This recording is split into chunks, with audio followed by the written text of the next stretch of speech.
In this video we're going to go through what you need to build a list. There's three things that you need to build a list, and they are an autoresponder, a quality free gift to give away, and a squeeze page.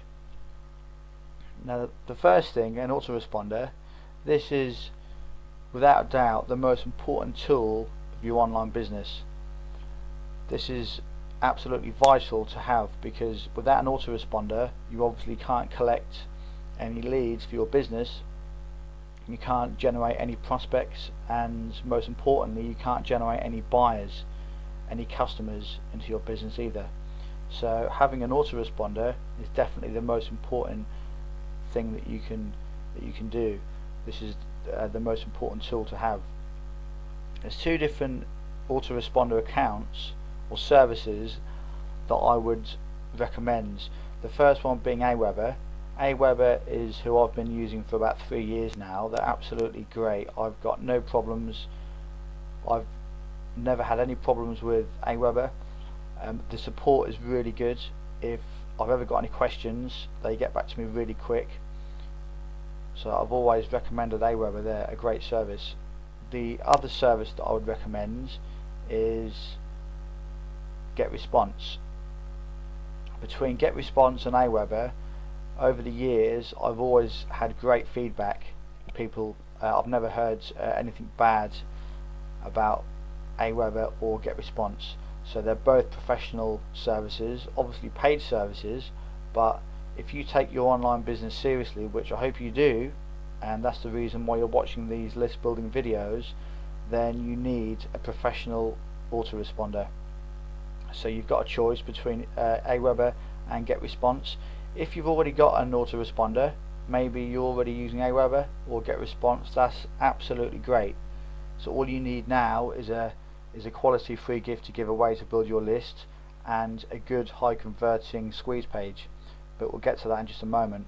So you need an autoresponder. I would suggest you either get Aweber or GetResponse if you don't already have an autoresponder, that is.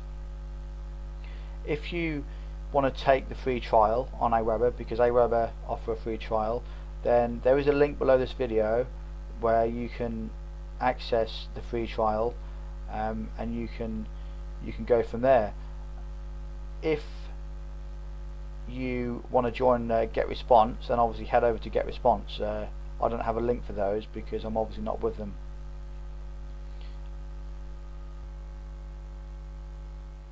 And whatever you do, don't ever use a free autoresponder. I know some people do use them, but believe me, it's a big mistake. You should never ever use free autoresponders, because you won't ever own the leads. If you generate any customers and buyers into your accounts and you've got a free autoresponder, you don't own anything. At least with these professional services like Aweber and GetResponse, then everything that you generate in your email accounts, then you own, because you have a paid account and you own everything within those accounts, all your customers, all your buyers. So it's a good business move to obviously spend a little bit of extra money on a professional autoresponder service like Aweber. It's not a lot, but obviously it's an investment into your business each month, and believe me, it's the best investment you'll ever make. It's my most important tool. If you are thinking about getting one of these two autoresponders, which I suggest you do, it might be a little bit easier if you join Aweber, because a lot of the videos that I make, that I'm going to make for this course, I'm going to be showing you stats and conversions, and a lot of the videos are going to be video tutorials with an Aweber. But it is completely up to you. It just may make a bit more sense if you see me log into my Aweber account, and then you can log into yours at the same time, and things will make a lot more sense. However, it doesn't matter. If you decide to join GetResponse, that's absolutely fine. GetResponse are a great service. It just might be a little bit easier when it comes to these other tutorial videos that I make later on in the course. Okay, so next up is the quality free gift to give away. It's important that you give away something of tremendous value. A lot of people these days just give away the same old garbage, and that's a free report or like a free ebook. Now, a few years ago, yes, a free ebook might have been able to build you a list, and it still might be able to build you a list, but the way that I try and do things online, and the way I try and build my business, is I try and go one stage further than everybody else, and try and give people more value than what the last person and what the next person is going to give. Now, I give videos away for my free gift. If we head over to my squeeze page, this is my squeeze page for my video course. This is extremecashprofits.com, where I currently give away some AdSense and Amazon videos showing you how to make money, how to make between $150 and $700 per month using all free traffic. And people love these videos. People are always sending me emails saying that they've really enjoyed the videos and they're getting a ton of value from them. So it's obviously great to get all that feedback. So sending videos to people, or having a video course of some description as your free gift, is, in my opinion, one of the best things you can possibly do, and it will do wonders for your conversion rates as well. So if you can create some kind of a mini video course, then do it, absolutely, because this will definitely help your conversion rates on your squeeze page. If you can't create a video course for your product, or perhaps it's not relevant, then that's not a problem, don't worry about it. You can still create some good reports with in like a PDF format. So don't worry if you can't really create a video course because it's not really suitable for your type of product that you're trying to give away, or the type of information that you're trying to give away. It's not a problem, so don't worry about it. All you have to do is, when you create your report, is just try and go one stage further. Maybe offer them 2 or 3 different reports, maybe offer them some mind maps, something a little bit different, so you're different to the next guy and the previous guy that they saw. So I always suggest doing this, and this is it's important that you always try and create more value for your opt-in subscribers. So whatever you do, just try and offer them the most amount of value as you possibly can, because this will do wonders for your relationship that you're trying to build between you and your traffic, or you and your subscribers. Obviously, the more value that you give them, then they're going to want to come back to you when they've got questions and when they want to learn more information on the subject, rather than go elsewhere. And this is obviously what you're trying to do. You're trying to make your email list really responsive. So this is what I would do with your free gift. Try and create a really good free gift, plenty of value, and try and go one stage further than everybody else. The next thing you need is a squeeze page. The squeeze page on this particular template is I use OptimizePress, which is a paid service. Now, they give me membership pages, sales pages, launch pages, and squeeze pages. They basically give me all these different types of templates that I can use. Generally, I only use squeeze pages, but I've got lots of other different templates that I can choose from. This is the one that I currently use. I've got a sidebar with like a video in the middle, and I've got bullet points at the bottom there. And this particular page converts at around 42 to 50%, so it works really well. I'm not going to go into detail about all the conversion rates and why it converts. We're going to leave that for another video. But all I will say is whatever squeeze page you decide to use, make sure that you split test it, and you obviously test different variations, different headlines. But again, we will get into that in another video, so I'll show you exactly how to do that. If you want to get OptimizePress and you want to test it out, then there will be a link below this video where you can check out OptimizePress. But obviously it is, I think it's $97, or it's around about that sort of price. So it's not cheap, but obviously I'm not a very techie person, so OptimizePress for me saves me hundreds of hours, because otherwise I'd be using HTML, squeeze pages and all that nonsense, and I'm absolutely useless when it comes to building HTML sites and squeeze pages and all that techie stuff. So for me, this has saved me thousands of hours, and a lot of headaches as well. But there will be some links below this video where you can get free squeeze pages for WordPress. There will be a few different plugins that you can download for free. So if you obviously don't want to get Optimized Press, which is completely fine because it is a paid service, then there's going to be some free squeeze page templates below that you can use too. That is pretty much it for this video. So we've covered autoresponders, we've covered the best kind of free gift to give away, which is, as I said, videos, and we know that we need a squeeze page, don't we, to build a list. And lastly, we need a free gift and a squeeze page. So that's it for the video. I will see you in the next one. Take care.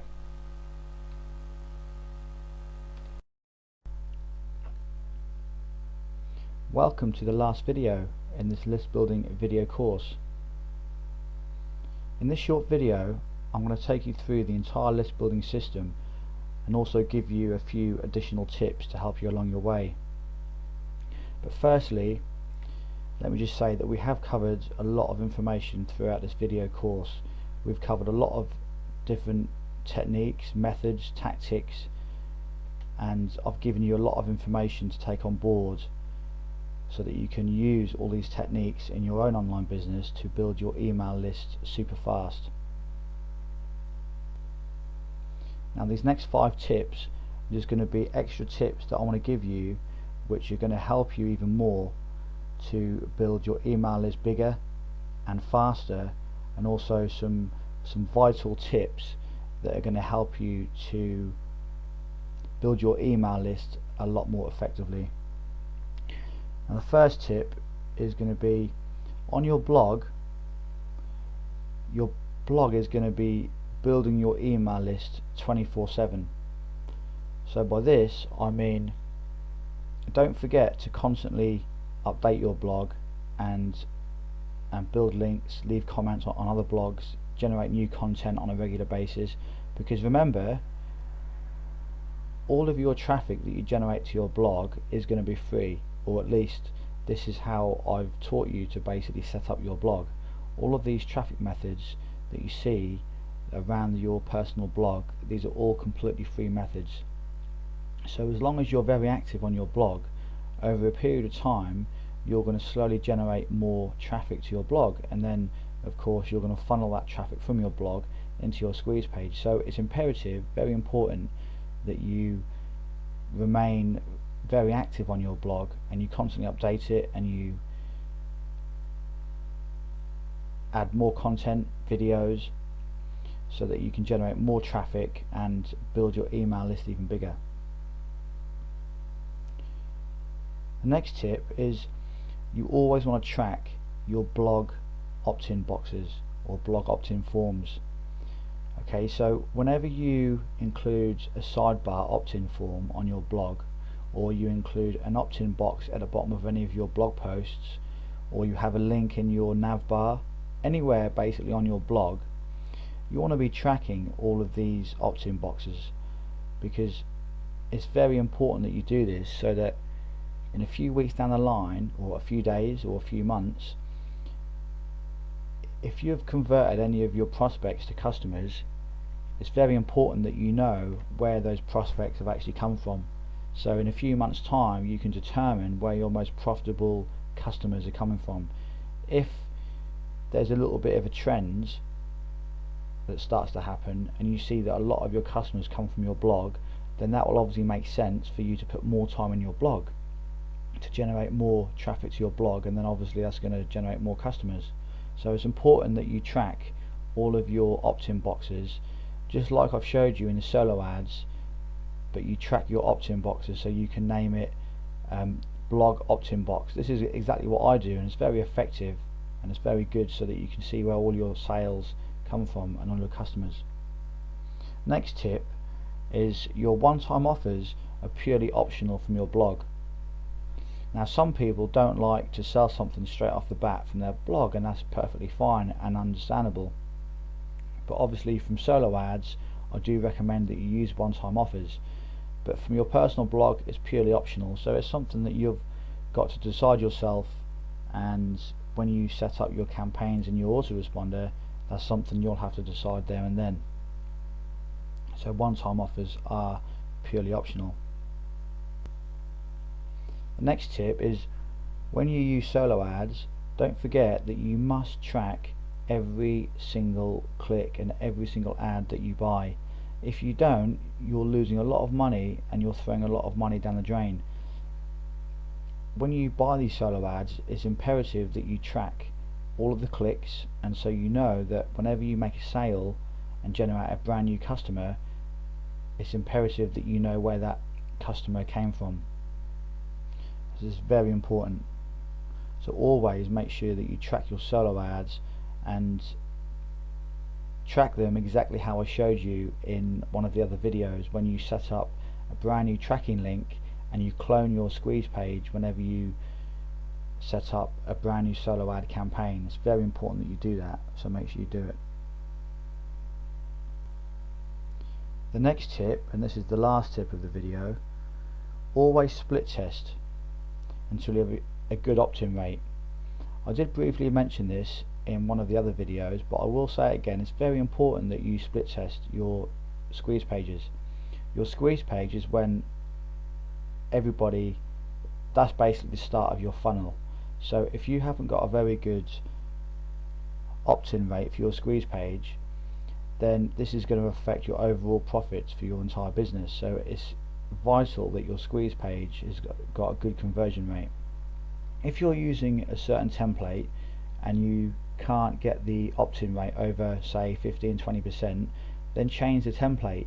There's so many different templates out there that you can use, so many different headlines. You can include videos, you can include certain sidebars.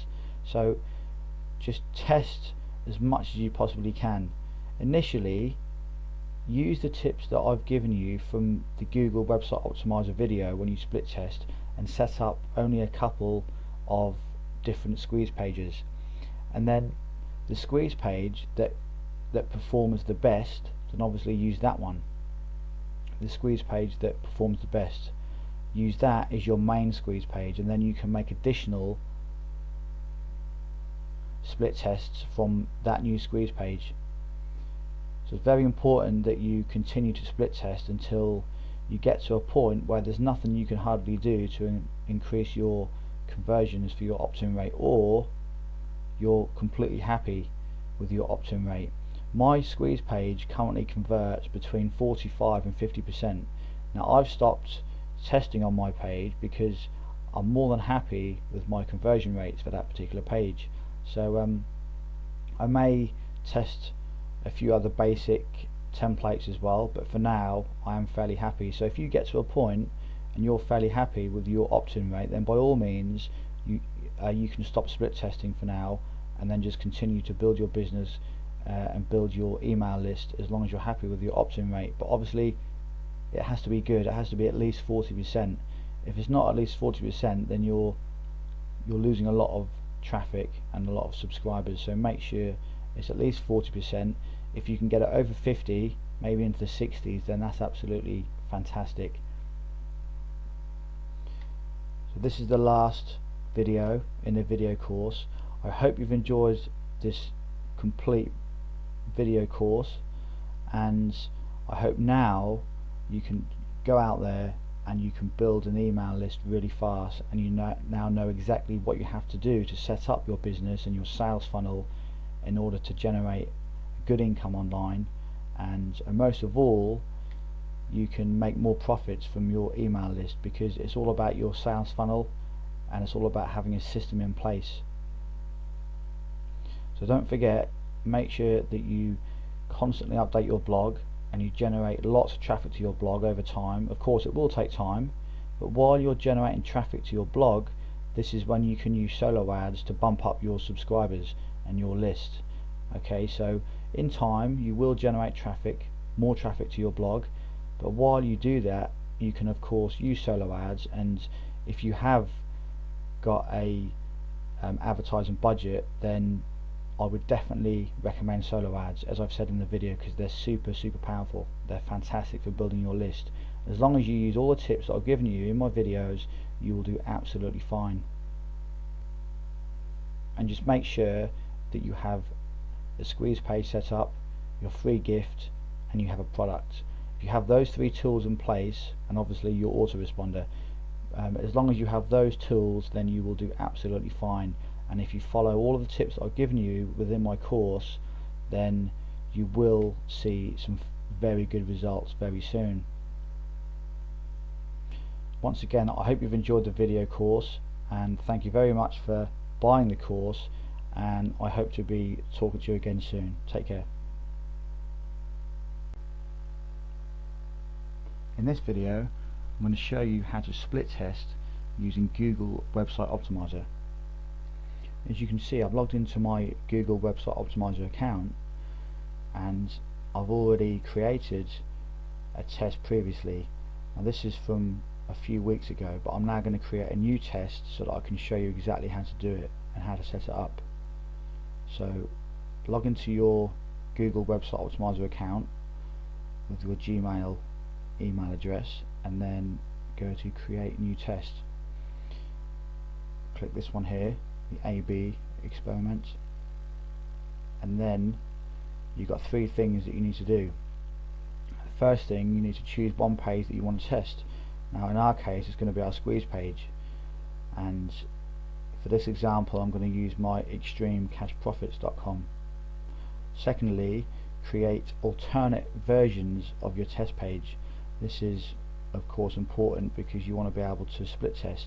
So what you need to do is go into your WordPress admin panel and copy to a new draft and create two alternate pages. If you remember, we did this, didn't we, for the solo ad video.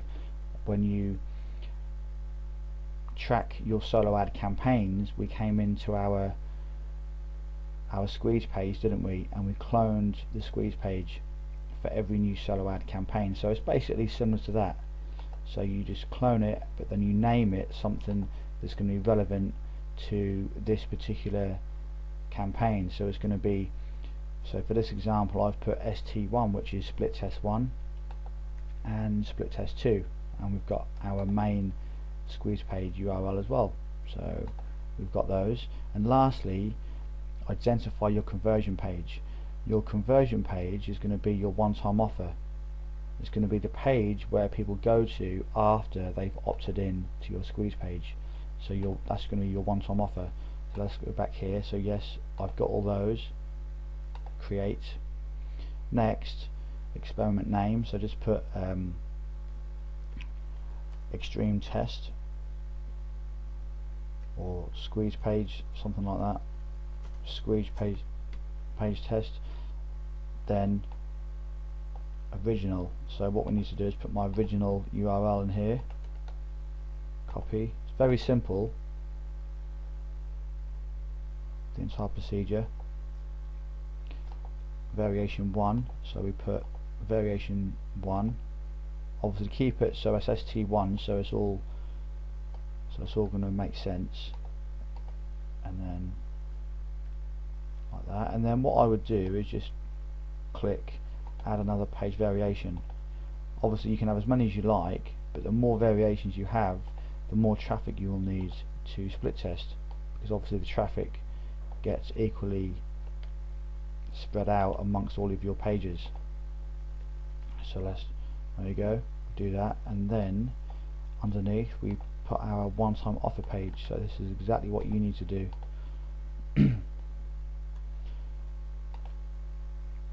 Put that in there, and then go to continue. And what you need to do then is then validate by putting your code onto your website, and you will install and validate your JavaScript tags. Unless you've got a webmaster that does all this for you, but I take it you can do it yourself. If you can't, then obviously you'll have to come back to this at a later date. Okay, so what we need to do is very simple.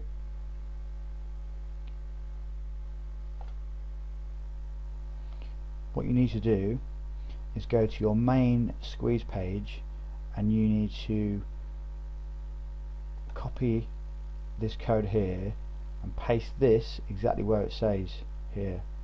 just after the opening header tag on your squeeze page code.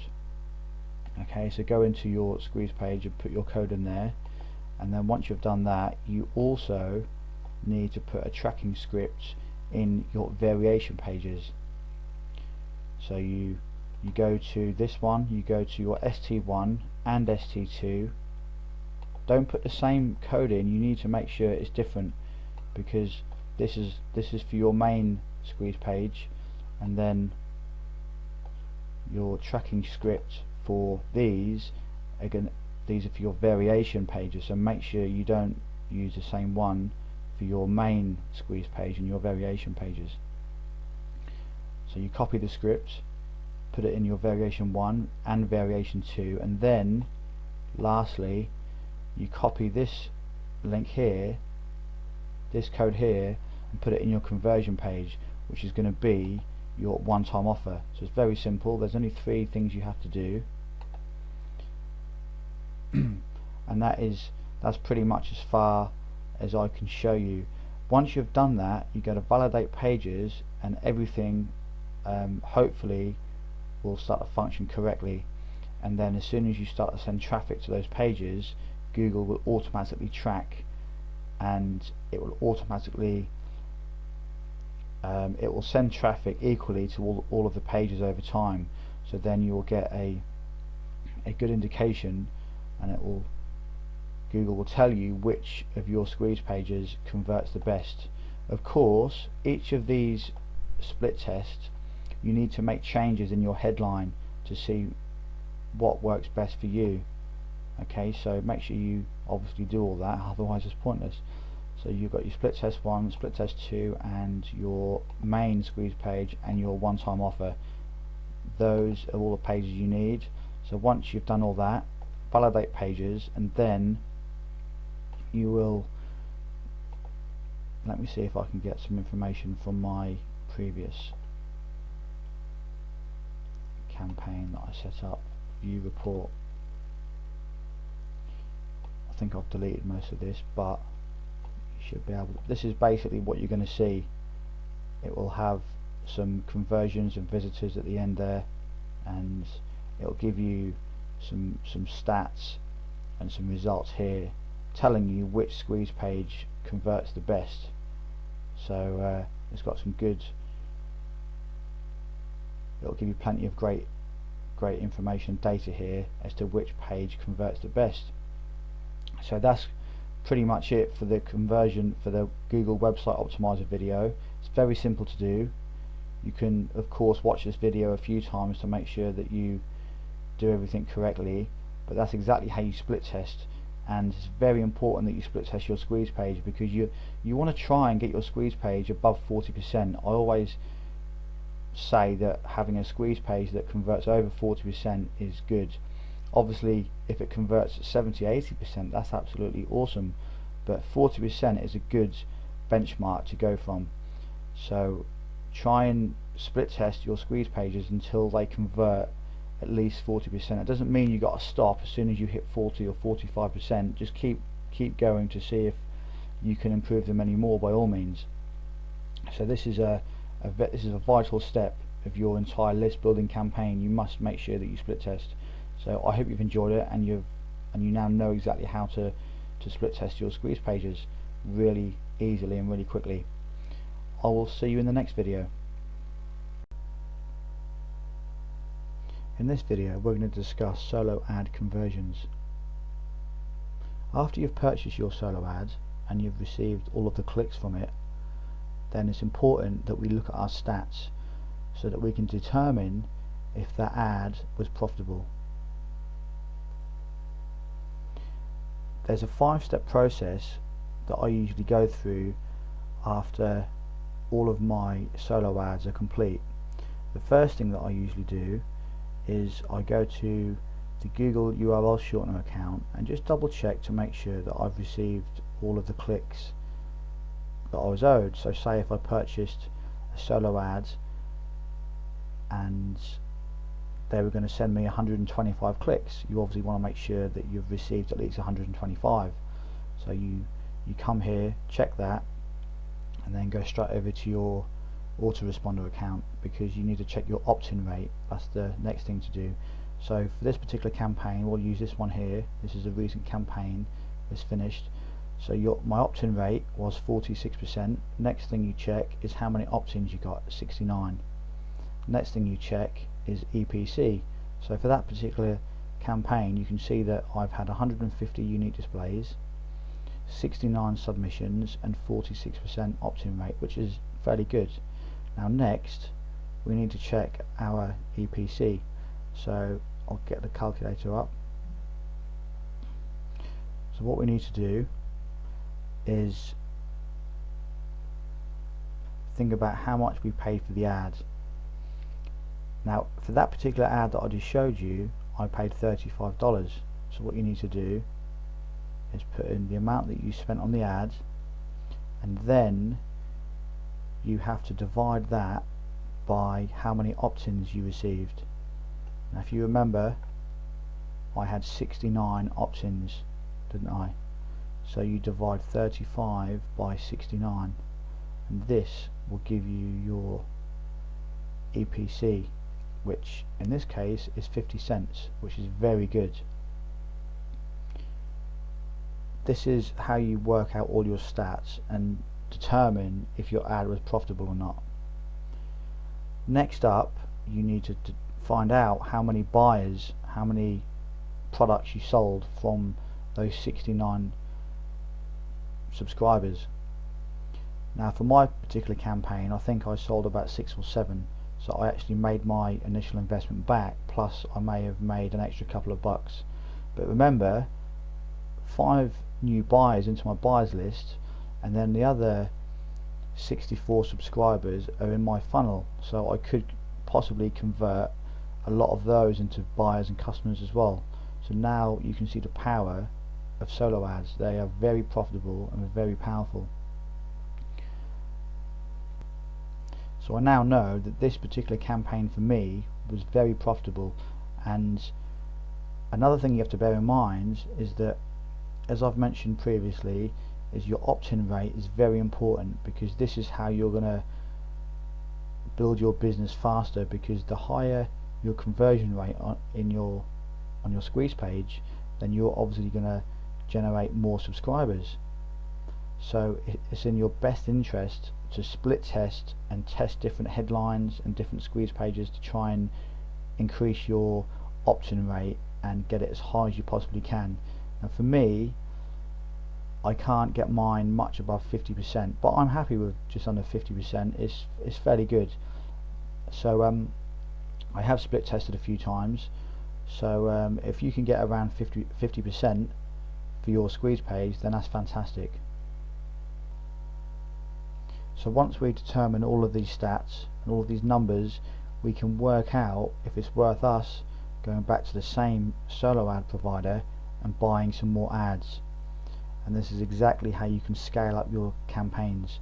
But I would use the same solo ad perhaps 2 or 3 times before you spend a little bit more money on an ad. Or you could just keep going and just keep buying the cheaper ads. There's no problem doing that.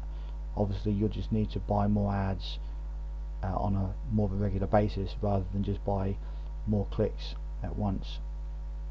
So this is the 5-step process that I carry out after every campaign. So you can now determine yourself if your actual solo ads was profitable or not. I hope you've enjoyed the video, and now you know exactly what you need to do after every solo ad is complete. But remember, for a few days after most of your clicks have come from your solo ad, you may still get the odd subscriber now and again, and that's absolutely normal, that's fine. But within a few days after most of your clicks have come through, it should be fine to start looking at your stats and working out an accurate conversion rate for your one-time offer and for your squeeze page conversions as well. That's it for the video. I will see you in the next one.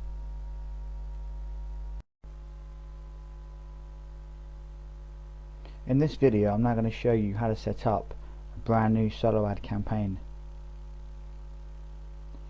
In this 9-step process that I'm now going to walk you through, this is the exact process that you need to take every single time that you set up a new solo ad campaign. So you can watch over my shoulder right now as I take you through the exact steps that you need to take. It's very easy, very simple to do. But before we get into the first step, you have to make sure that you have 3 things, and that's your squeeze page set up, your free gift, and your one-time offer. Because remember, without one of those, your solo ad campaign isn't going to work. If you just have your squeeze page and your free gift, but you don't have your one-time offer, yes, you can still use solo ads to build your list. However, you're not going to have any opportunity to recoup your advertising investment, because this is the key to using one-time offers. As I've said in previous videos, it's very important that you've got your squeeze page, your free gift, and your one-time offer. Okay, let's get into it because there's a lot to cover. The first thing we need to do is choose a solo ad to buy. So what we do is we go to a solo ad provider. Now this is the one that I used earlier for an example, so let's just buy this today for an example. I'm not actually going to buy it, but this is obviously what you need to do. So we're going to buy 50 unique clicks for $21. This is a perfect campaign to start with, because if you haven't used many solo ads before, it's obviously only $21, and you can test your sales funnel. So if your squeeze page converts at maybe 30 to 40%, you should get 20 to 30 subscribers. So it's a good way of finding out and making sure that your sales process and your sales funnel works how it should. So what we do is buy the ad, and then once you've bought the ad, you will get directed to a download page, and then what you have to do is email the solo ad provider owner, which in this case is Randy, and I've messaged him before when I purchased one of his solo ads. And then what you do is you have to give him your squeeze page URL so he can check it out, and obviously tell him what you're giving away for free, because they don't allow you to send any traffic to a page without a free offer. Okay, you need to have a free offer. This is why I say some kind of a free gift. And it's obviously important as well to have something of value. So they have to approve your offer. Once they approve it, they will then tell you to send them your URL, and this leads us on to the next step. Don't just send them your squeeze page main URL, because this is completely pointless. We have to track all of our campaigns, so this is what I'm now going to show you how to set up. It's very simple to do. So we've purchased our first solo ad, they've approved it. Sometimes they may require a swipe email. If they do require a swipe email, all that is a ready-made email template that they can send to their list. But bear in mind, this email that you have to construct. If they do require you to send them a swipe email, don't worry about it too much, because they may tweak it and they may change the title. So as long as you can just give them an idea of the sort of information that they're going to be getting from your free gift, that's good enough. They may tweak some parts of your email, so don't worry about your swipe email too much. Okay, they may change the title so it suits their list a lot more, but have a swipe email ready just in case, and I usually leave mine on my desktop in case I need to send it. So that's what you need to do. And then the next step we need to do is clone your squeeze page. So let's go to your, so for me this is my main squeeze page URL, Extreme Cash Profits. But as I said a few moments ago, it's no good just giving them this URL. That's completely pointless. We need to track it. So what we do, I'm going to go pretty fast through the rest of these steps because I don't want this video to go on too long. So what we do is name this say solo ad 1, and then what we do is copy that and then put this to so we need to clone the page first. My mistake. Copy to a new draft, and remember I am using Optimized Press, so if you're using any other WordPress squeeze page template, then you can do this similar sort of thing, just basically copy to a new draft. So what we need to do is name this so it's a different squeeze page that we can advertise. As I said, you don't want to use the same one, and then what we need to do is put it in there like that, paste, okay. So your new page is all done. Obviously we can't publish it yet because we need to update the code and set up a new tracking ID in our autoresponder. So what we need to do now is go over to Aweber. This is my extreme cash profits list with all my squeeze page tracking IDs, and I've obviously blanked out the left side of the page, and hopefully you can respect that. These are obviously my tracking IDs, my campaigns. What we need to do is find your main squeeze page URL and just click copy.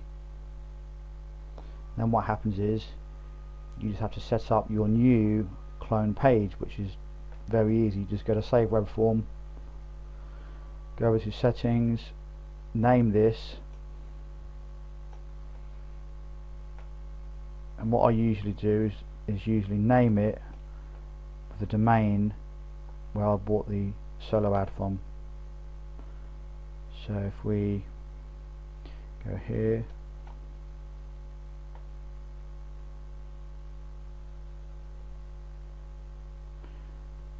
marketingyourway.com, and this way we know exactly where our sales are going to come from. Also, you need your one-time offer link URL needs to be in there. Don't forget that, because otherwise you're not going to make any of your investment back. If you haven't got your link in there to your one-time offer, it's just going to go to a subscribe thank you page, a normal thank you page, once they've subscribed, and that's not what you want. You need to send people to your one-time offer. So you save web form, make sure your confirmed opt-in is turned off. Make sure your confirmed opt-in is turned off. You do that by going to your list settings for your main web form, and then confirmed opt-in here, look, and make sure it's turned off. It's in red. Green is on, red is off. Let's go back to our web forms. Go down to the bottom here, you'll see a new one's been created. That's fantastic. We want to publish that. We get our HTML code, raw HTML. This is what you need for Optimized Press. But again, if you don't use Optimized Press, don't worry about it. Don't go out and purchase Optimized Press if you don't want to purchase it, or if you have other templates that you can use, because as I said, it is $97, but it's purely optional. I used Optimized Press because I'm not very good with technical stuff, so that's why I bought it. So we go back to our squeeze page. What we do is scroll down, go down to opt-in, squeeze page options, autoresponder, and we go here, we delete this, go down, delete this, and what you need to do is add some extra code in here, because when you get the code from Aweber and put it in Optimized Press automatically takes part of the code out. So what you need to do is go up. It's very simple to do. Is scroll up until you get to this bit just here, look, and what you need to do this every time you set up a new form. This is vital, because otherwise it won't track your stats, and that's obviously no good. And all you do is come down here, look, in the hidden fields, make sure you scroll down, all the way down. If you don't, that's not going to work. And then paste that code in there like that, and that's done. That is it. So we come up here and then we go to publish. That's as easy as that, and that's a brand new cloned squeeze page set up. It's obviously not the end of the process. There's a couple of more things you need to do. We don't advertise the main squeeze page URL, as I've said, but at the same time we don't even advertise the cloned one either, because we need to track. So now look, you've got Extreme Cash Profits SA1. So for you, that'll be your domain, and whatever tracking link there that you want to put in, just so you know that that's a clone squeeze page. So what we do is go over to Google URL shortener, put your URL in there like that, and then shorten, and that is it. But what you need to do before we go any further, and this is vital that you do this, because the solo ad provider won't always, the person that you bought the solo ad off won't always tell you if it's going to, I mean, obviously he's not going to know which page it's supposed to go to, so it's in your best interest to check it yourself. So check the URL, and it gets redirected to your URL perfectly. That's exactly what you're after. So make sure you check this.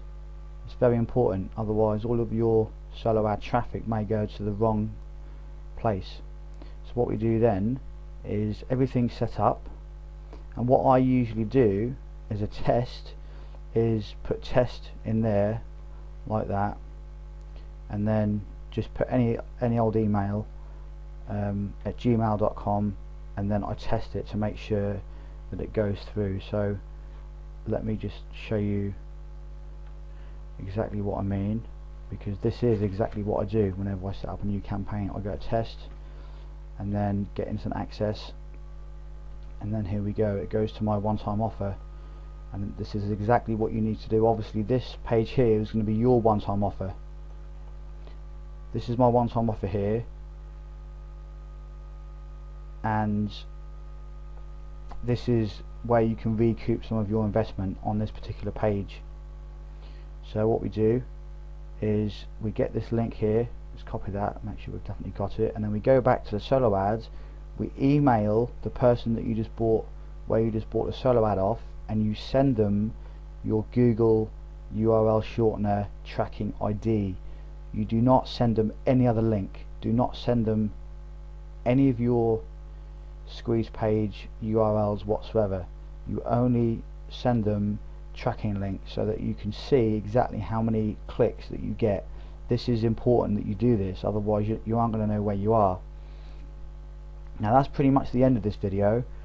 So I've shown you step by step how you set up a brand new campaign. This is very important that you do exactly what I've just shown you, because this is how you can track every time somebody makes a purchase through that particular link, through your particular tracking ID. Because what happens is, see if I can quickly show you an example.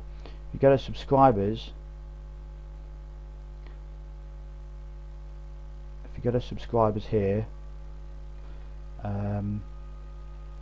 let me go to, I'll just press search.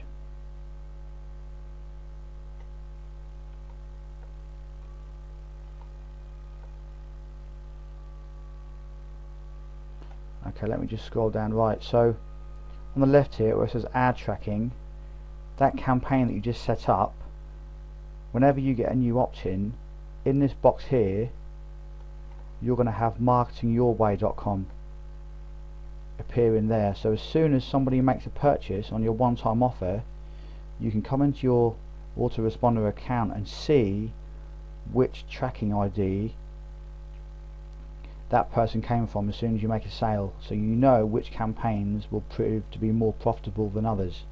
You see, this is exactly what you need to do. If you don't do this, you'll be marketing completely blind, and you're not going to know where all of your profits come from. It's important that you only spend time and your advertisement costs on on campaigns that prove to be profitable. Obviously makes sense. So this is important that you do this and don't just advertise one URL of your squeeze page, because if you don't track anything, you aren't going to know where you are. That's the end of this video. It's been a bit longer than I'd hoped, but hopefully you can see the value of this video, and you can of course watch this as many times as you need to until it all sinks in. I hope you've enjoyed it, and I hope you now understand exactly what you need to do whenever you set up a new campaign, and how you track everything at the same time, so you know where all of your profits come from. I will see you in the next video. Take care.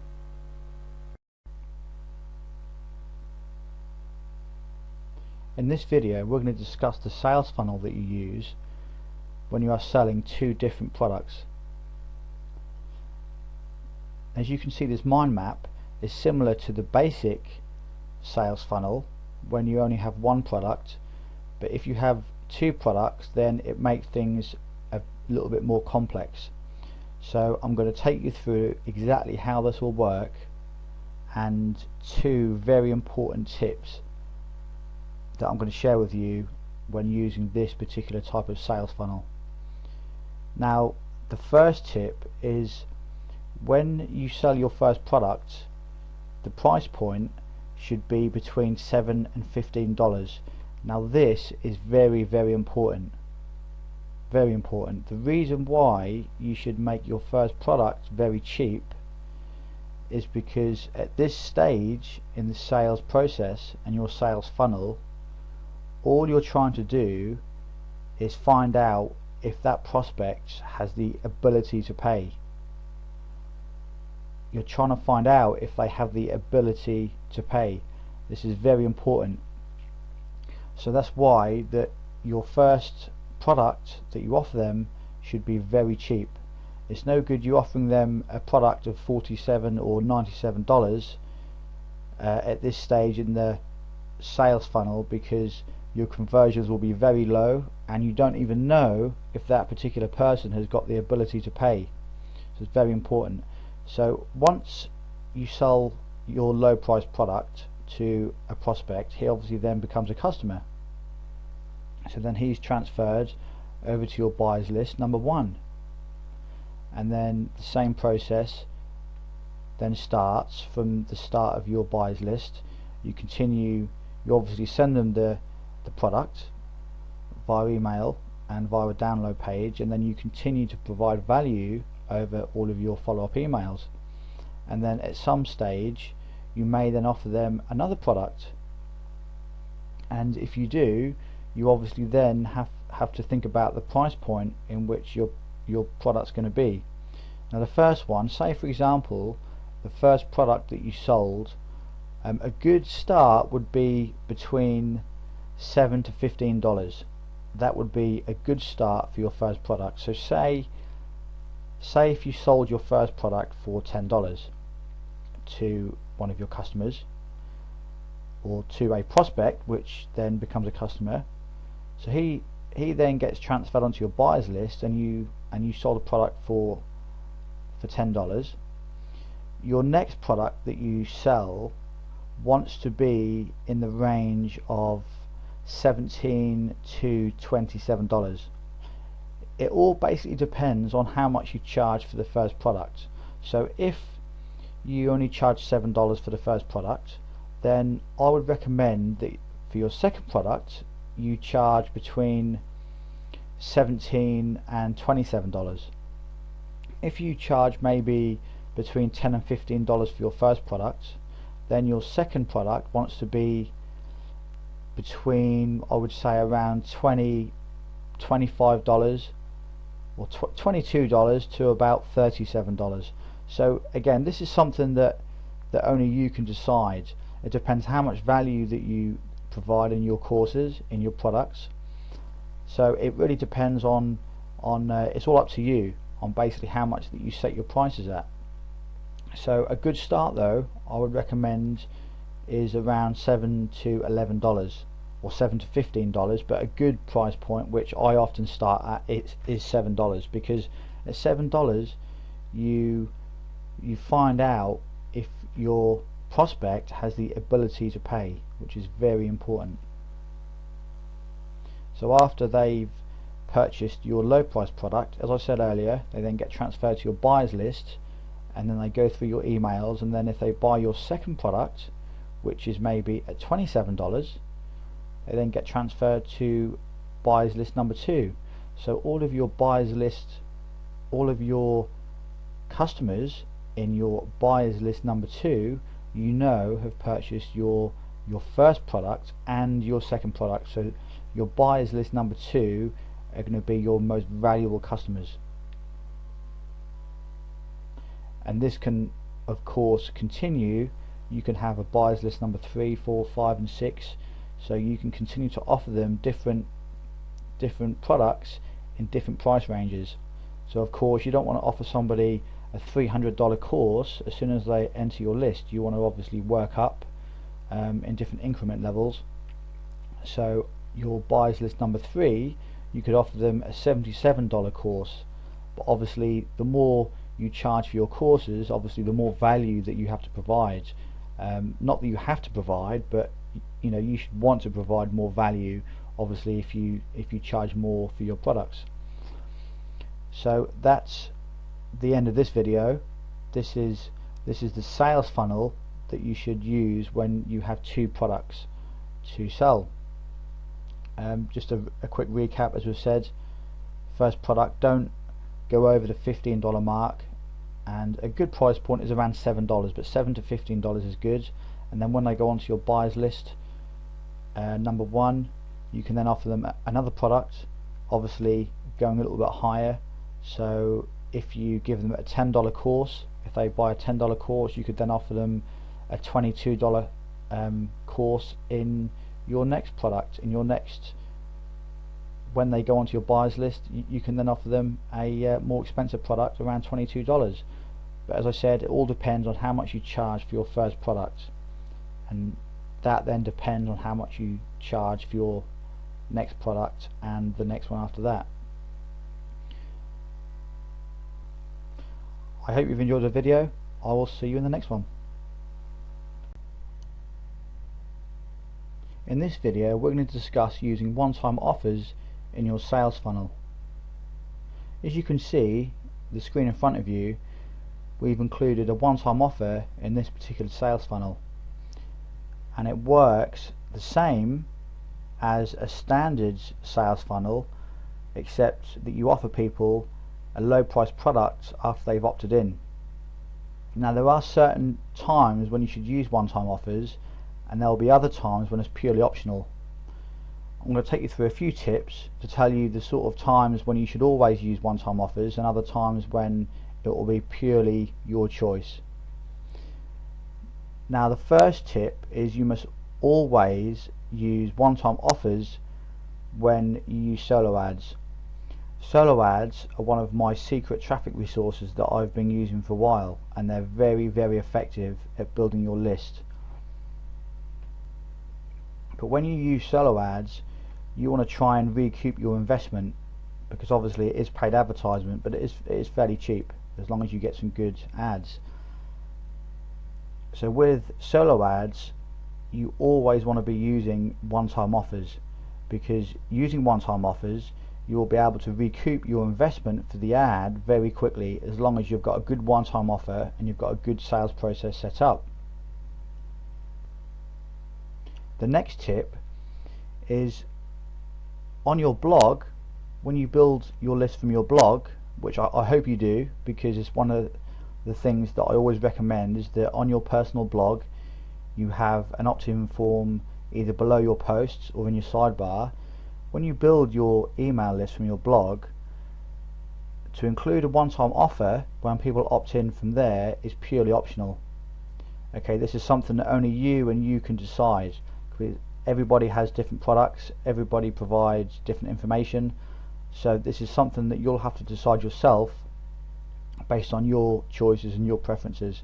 So if you'd rather not sell a low price product from your blog, because obviously as soon as somebody opts in, they're going to see a one-time offer, a low price product from maybe around $5 to $11. So on your personal blog, if you would rather not offer anybody anything to buy upon them opting in, that's absolutely fine. That's purely your choice. You can change, you can only you can go into your Aweber or go into your Autoresponder account and change some settings and advertise your opt-in form and set it up so that it doesn't include a one-time offer. That's very easy to do, and that's absolutely fine. But as I said, when using solo ads, it's very important that you use one-time offers, because it's a very important and a very profitable way of recouping your solo ad investment. The third tip we're going to cover is when you use solo ads, they should be very cheap. They should be low price products.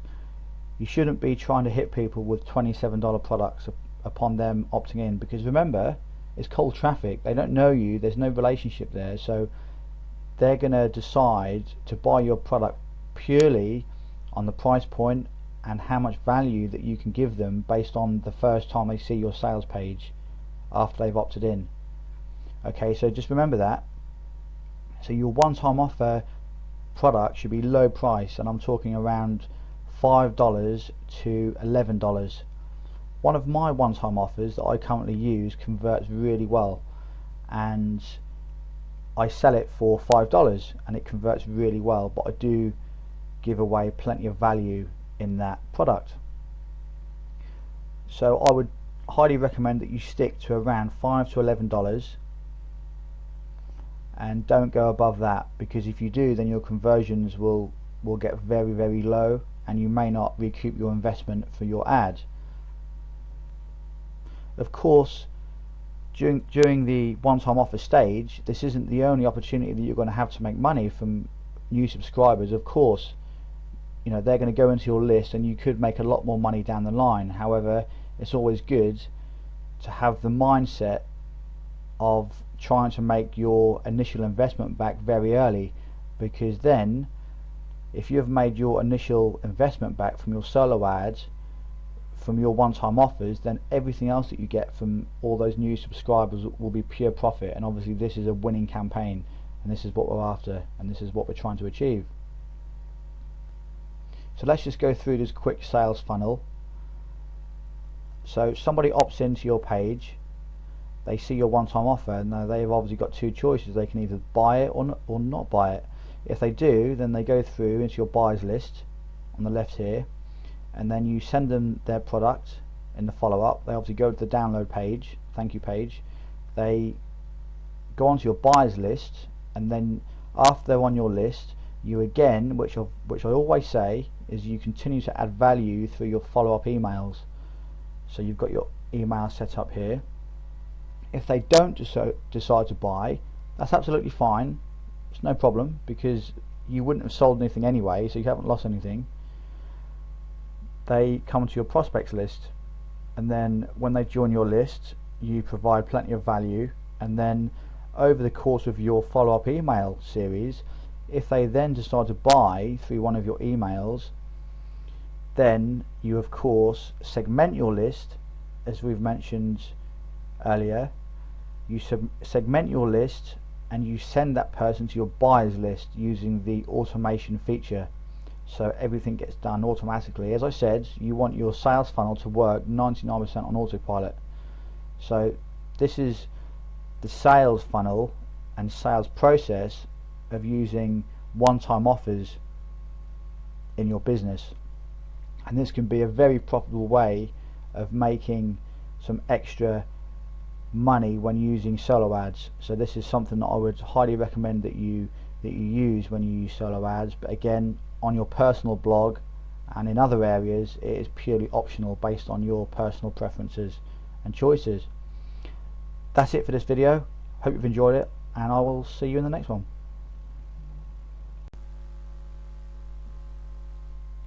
In this video, we're going to discuss the importance of you having a good sales funnel in place.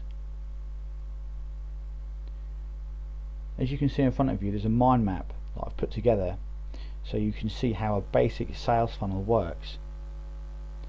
Now what you have to bear in mind is that a sales funnel is going to save you a lot of time and a lot of effort, because the whole point of using a sales funnel is so that your business can work on 99% autopilot while you can be doing other tasks such as tweaking and testing your campaigns and driving more traffic to your squeeze page to obviously build your business even bigger. So this is the importance of having a good sales funnel in place. Now the mind map in front of you is just a basic sales funnel that you can use to build your business. I have put together some more advanced sales funnels, but we're going to start with this mind map and then we're going to go from there. Now there's a few tips that I want to give you when it comes to building your sales funnel, and these tips are absolutely vital. Now firstly, as I did just briefly mention, your sales funnel must work on 99% autopilot. Now the reason why it must work on 99% autopilot is because you don't want to have to log into your accounts and to constantly manually do tasks all day long to build your business. The whole point of using a sales funnel is so that you can build your business as fast as you possibly can and with the most efficient means possible, and by that you use an autoresponder and a squeeze page, so everything is taken care of. Your autoresponder follows up with your prospects and it automatically segments people into buyers lists. So you have to remember that when you're driving traffic to your squeeze page, as you can see at the top here, when you're driving traffic to build your business, you're going to be driving traffic from lots of different areas, which we will discuss in different videos. You're going to be sending traffic from areas around the internet to your squeeze page, and the more traffic that you build, the more people will obviously come through to your squeeze page into your funnel. So as you start to generate a lot of traffic, obviously having a sales funnel will be even more important then. It's important at the start, absolutely, but as you generate more traffic, you'll see that having a sales funnel in place is even more vital, and you wouldn't be able to handle the amount of numbers and the amount of subscribers if you didn't have a good sales funnel in place. Now let's go through a few more tips. So the first one, as I said, was your system, your sales funnel must work on 99% autopilot. Okay, this is vital that you understand this.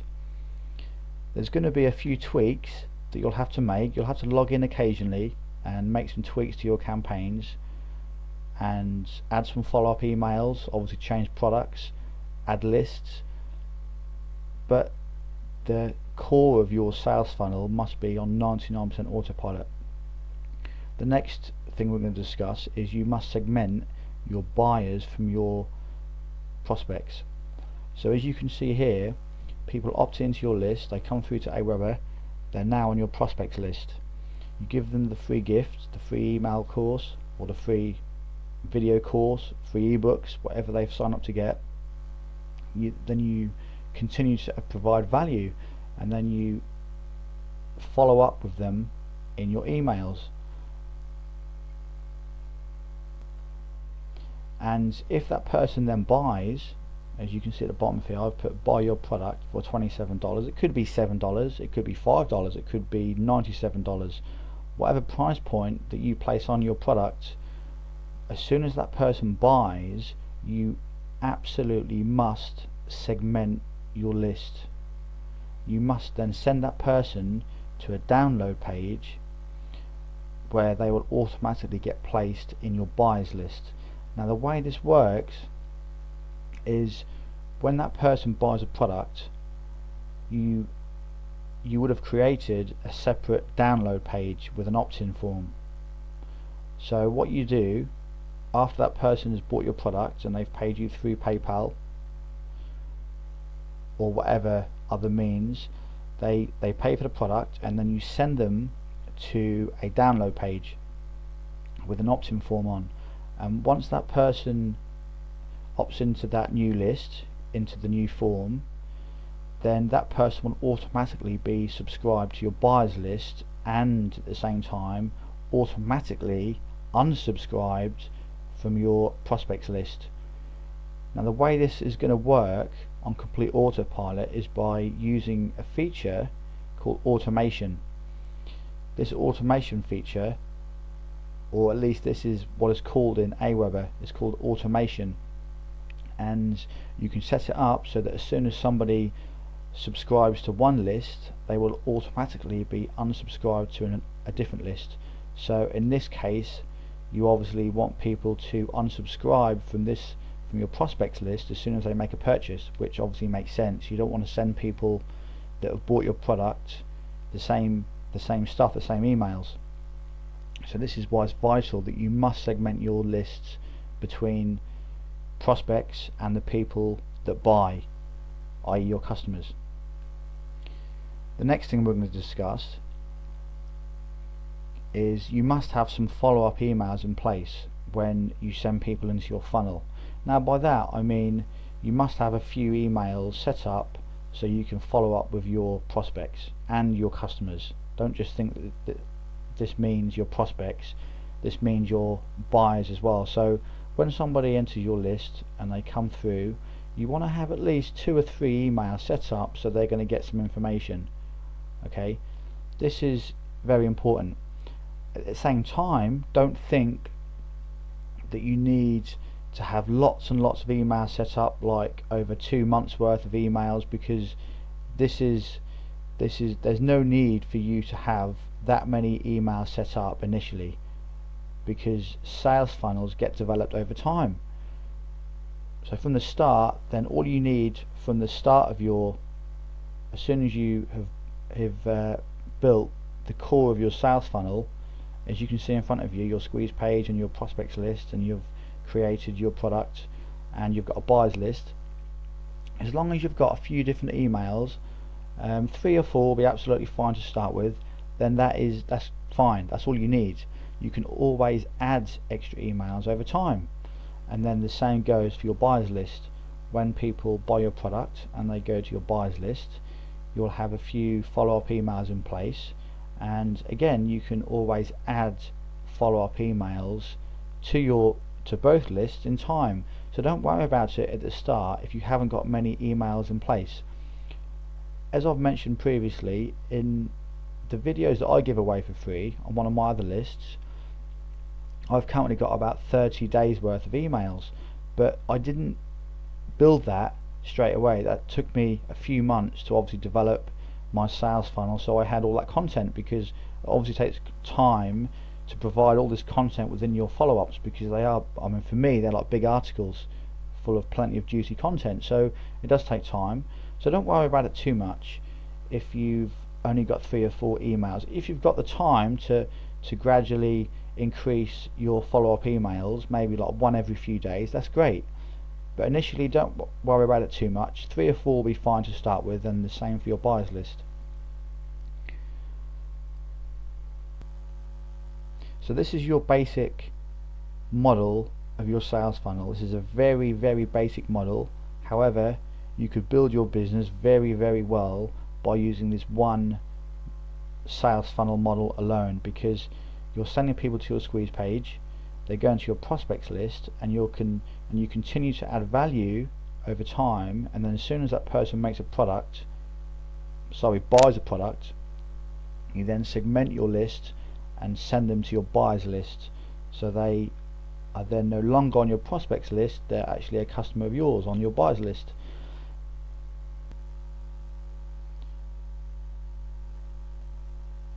So in this video we've discussed that the importance of having a good sales funnel in place, and you now know that it must work on 99% autopilot. It does take some time to set up initially, that's absolutely fine, that's normal, but once the core of your sales funnel is in place, it should work on 99% autopilot, with the exception of you having to go in occasionally and making a few tweaks. Next, you must segment your lists when someone buys. We've discussed that, and that's very, very important, don't ever forget that. and you must have some follow-ups in place when you initially build your system, when you build your sales funnel. So you don't need too many emails, but 2 or 3 on each list, on your buyers list and on your prospects list, will be absolutely fine. And then you can add your follow-up emails to your sales funnel as time goes on. And don't try and build everything at once.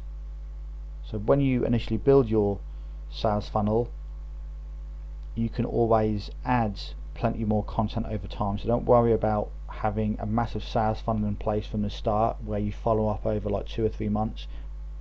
There's no need. Initially, keep it small, and then you can develop your sales funnel as time goes on. That's the end of this video. I hope you've enjoyed it, and I will see you in the next one. In this video, we're going to discuss the advanced sales funnel with a one-time offer and 2 products. As you can see, the mind map in front of you seems a lot more complex than any of the other mind maps that I've shown you so far. This particular sales funnel has a one-time offer, has 2 products that you sell, and it also has an upsell. And I'm going to walk you through exactly how this entire sales funnel and sales process works. It's really simple, so don't look at this and think it looks really complex and you'll never be able to use it in your own business, because believe me, you will. It's very simple to implement.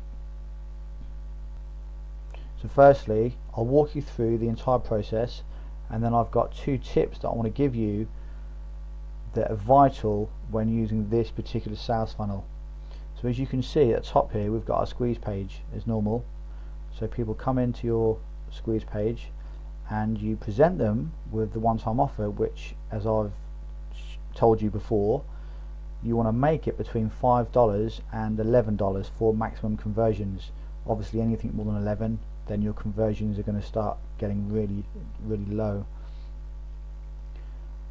And then you give them the opportunity to buy your one-time offer. If they do buy, that's fantastic. They go through and they go through to your thank you page, which is now an upsell.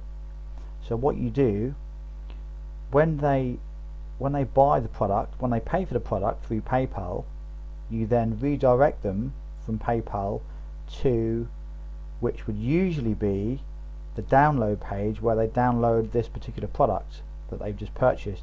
But you don't. In this particular sales funnel, it's a lot more effective and a lot more profitable. What you do is send them to another offer, which is a $17 upsell. So the thank you page is now another offer page. And this is how you can make your campaigns, especially when you use solo ads, a lot more profitable. This is a fantastic way to increase your profits, and this really does work. So your thank you page is now your $17, or I mean, it could be a $10, it could be a $27. Remember what I said, all depends on how much you charge at the start. But because we're charging like $5 in our one-time offer, $17 seems like a good amount to charge for our upsell. So then you give them the opportunity to buy your upsell product, which is obviously a related product to the first one. If they buy that, that's fantastic. They then go through and you then put them on your buyers list number 2, because they've just purchased both products and they are a very valuable customer. If they don't buy the $17 upsell, which some won't, then you just put them on buyers list number 1, because they've obviously still purchased your product, which was your one-time offer. So then you put them on your buyers list number 1. Of course, if they don't even buy your one-time offer, then you put them on your prospects list, which is exactly what you would do anyway, and you just follow up with them until they decide to make a purchase. And at some stage, as long as you provide plenty of value and you build a good relationship and you build plenty of trust and credibility, then, and you offer them some good low price products with plenty of value, then some people are going to purchase. And when they do, they obviously go to your buyers list.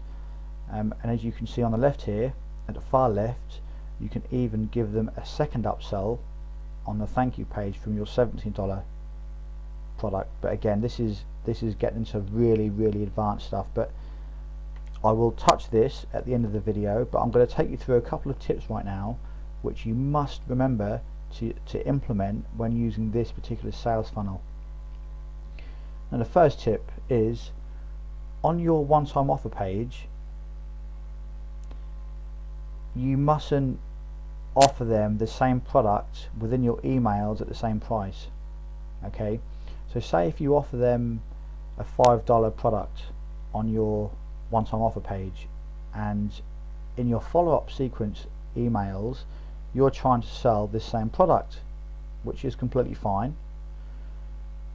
If you are trying to sell them the same product which you showed them at the one-time offer stage, you must make it more expensive, because otherwise you're going to lose all your credibility. So on the one-time offer page, say if you offer them your course for $5, within your emails you must make it more than $5. You must make it $7, $10 or $11. Obviously not too much more, because it's going to start to cause a lot of problems, but make it more expensive than what it would have been on the one-time offer stage. So if that was $5, then make it $7 or $10. That'll be fine. Now the next thing you have to bear in mind when using this particular sales funnel is, when you use upsells and the visitor decides not to buy anything, you must provide them with a link where they can download the previous product that they just bought, because otherwise they're going to get really upset. You're going to get a lot of emails and your system isn't going to work very smoothly, because remember what I said quite a few videos ago, and I always say this: you want your sales funnel to work on 99% autopilot. You don't want to have to keep coming in and sending people products, because this defeats the whole object of having an online business and using a sales funnel. Okay, you want to make it as efficient as possible.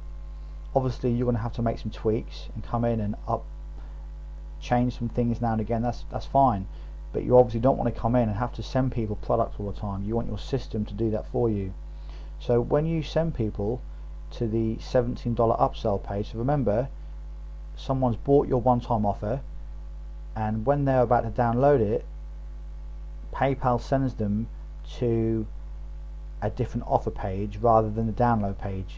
And on this offer page you give them the opportunity to buy another product for $17. If they don't, then at the bottom of that page you need to include a link to say, no thanks, I'm not interested, please take me to my product, which they've just purchased, which would be the one-time offer. Okay, so you need to definitely include that link at the bottom of the page when you include this $17 upsell page, offer page. So I hope that makes sense. Obviously you can always go over this video as many times as you wish until it all makes complete sense, but believe me, this particular sales funnel isn't that complex. It may look quite complex to start with, but after you've included a few different products within your sales funnel and you've got a lot more follow-up emails in place, then you'll be surprised at how fast and how big that your own particular sales funnel will grow. So those are the two tips that are vital that you must use when using this particular type of sales funnel. You mustn't include the course at the same price within your first lot of emails as the one-time offer. It must be more expensive. And secondly, remember to always include a no thanks link on any upsell page. Basically, I mean, I use this one for example because we only use one in this particular example of this process. And lastly, before we end the video, I want to quickly discuss this option here. As I said, you have another option to include another upsell on the thank you page, and by all means you can implement this technique. It works really well, because remember what I said to you is your one-time offer page here is to get people to find out if they have the ability to pay, and not only that, is to recoup your investment.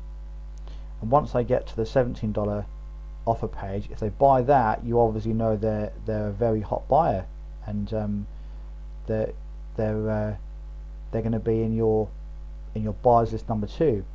But before you put them in your buyers list number 2, you have the option, obviously they're going to go to PayPal again and buy this product. You then have the option of sending them to another offer page for say $47.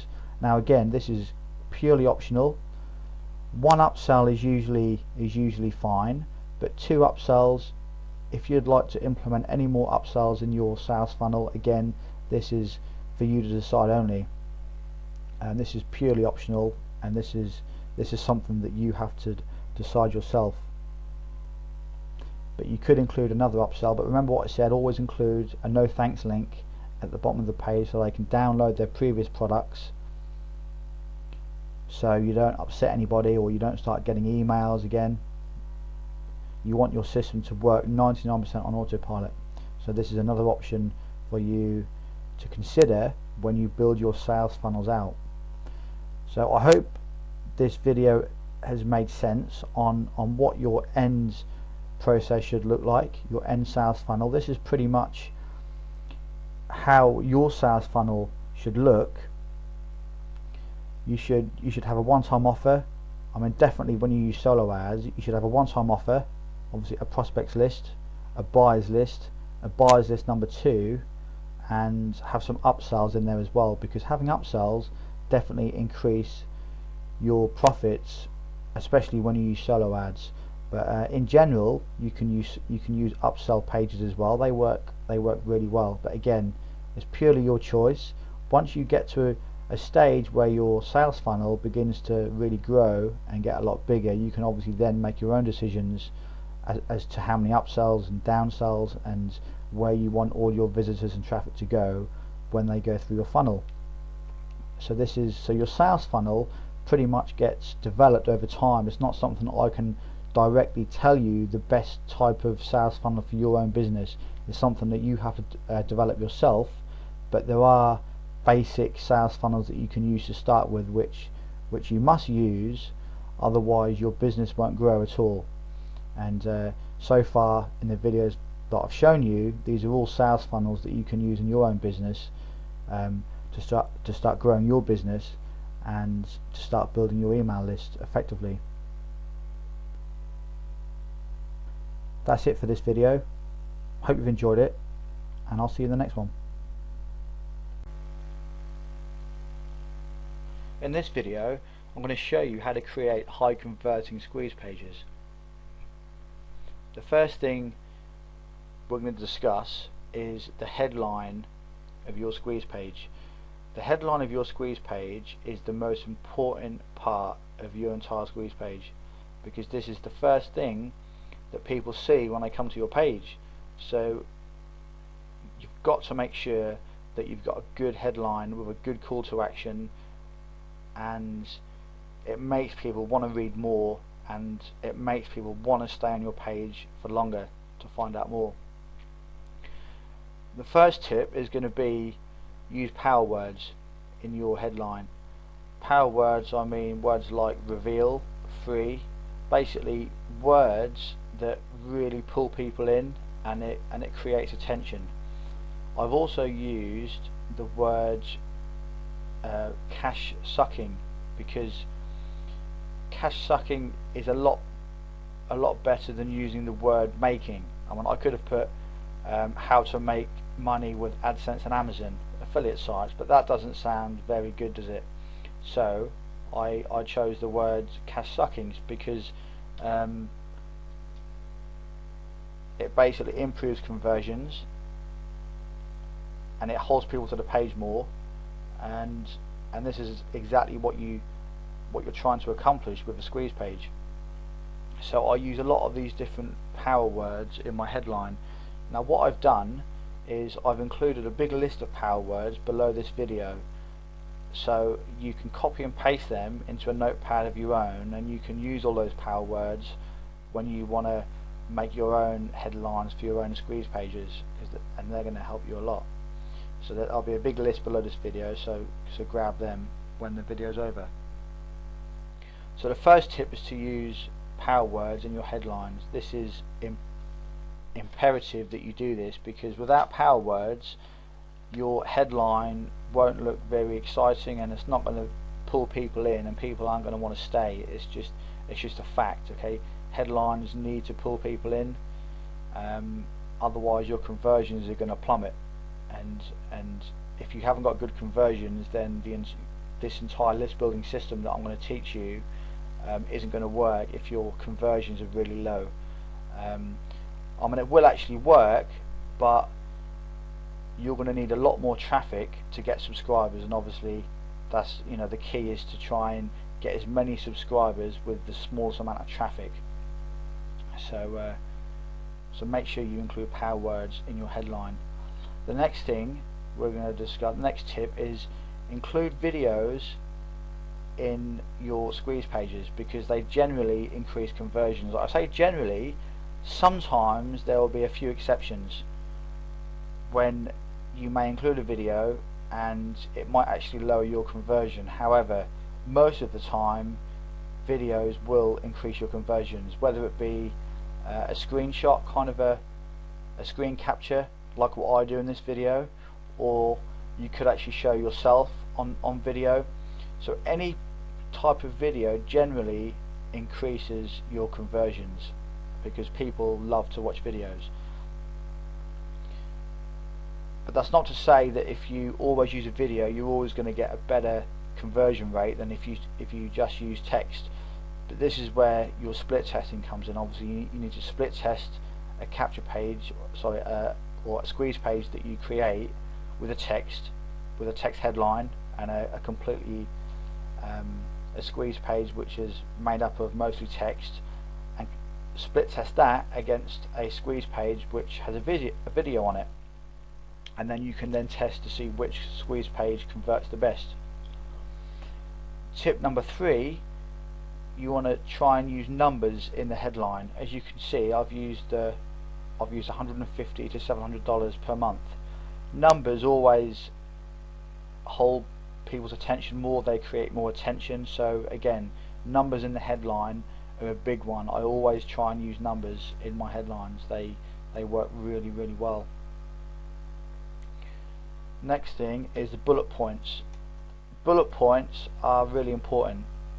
Even though they're below the fold, people do still scroll down. Now the key to bullet points is they must pull people in. Okay, I haven't just wrote a few sentences here and left it at that. I've carefully worded these bullet points so it makes people want to opt in to watch my videos. So for instance, the first bullet point, 7 things every site you build must have. Without just one of these you are doomed for failure from the start. This is, I mean, all these bullet points are completely true. If you watch my course, then these are completely accurate, because I do show you like 7 different things that you must have, and these are all completely true. So obviously don't tell any lies and stuff on your squeeze page. Make sure everything's accurate and the truth, but just make it sound more exciting rather than just having a boring one line of text which doesn't sound very good at all. I could have put on here 7 things to have on your site to make more money. You know, I could have put that, but that doesn't sound very interesting, does it? So instead I've put 7 things every site you build must have. I've capitalized that. Without just one of these you are doomed for failure from the start. So it's making people think, well, these 7 things I must have on my site, have I got them on mine? And it starts to make people think, you know, have they got these 7 things on their site? What if they are just doing one of these things that I've mentioned? That's probably why they're not making any money. And it starts to make people think. Again, the next one, let's go down to this one, 3 must-know tips how I literally force Google to give me high rankings. There's 3 things that I do on my sites which basically help me to really increase my rankings. I could have put on there three things to help you get ranked faster, something like that, but again it doesn't sound very good. 3 must-know tips how I literally force Google to give me high rankings. Again, these are all completely relevant and completely accurate, but you just word them different to make your squeeze page convert better. So I think I think you get the idea of that. The next tip is your opt-in box above the fold. This opt-in box here, generally they convert better if they're above the fold, because you don't want people to have to scroll down to opt in. There are some squeeze pages I know that they have like a headline, then a picture, and then you can scroll down. A few like old school squeeze pages that I used to use, they can work okay in certain markets and different niches, but generally I've found if your opt-in box is above the fold, it converts a lot better than if it was below the fold. And when I say below the fold, I mean down here somewhere. So, because people are lazy, people will come to your page and they want to see what's going on, they want to read your headline, they want to see what you're offering them, what's in it for them, and they want to opt in, sometimes without even scrolling down. And some people are lazy, that's just the way people are. So having the opt-in form up here on the right hand side above the fold will definitely increase your conversions. The next tip, only make the video short. When you make a video for your squeeze page, if you do include a video, this is, don't make it very long. As you can see, look, mine's 2 minutes 6 seconds. Don't make the video very long. You don't want a 15-minute video on your squeeze page, okay? People don't want to come to your squeeze page and be sat there for 10 or 15 minutes watching a video, watching you harp on about a lot of stuff, okay? Make it short, make it snappy, to the point, show people what you can do for them and how you can help them. In this video of 2 minutes, I've basically shown people some of my income screenshots of my AdSense earnings for my affiliate sites. Just basically said this is how much you can potentially earn, and you know, I'm no big guru. I've just basically used my system, and I've made quite a few different sites, and these are the type of results that the average person can get. And that's all I've done, and again, that's helped my conversions. The next tip is include the word free a lot in your squeeze page.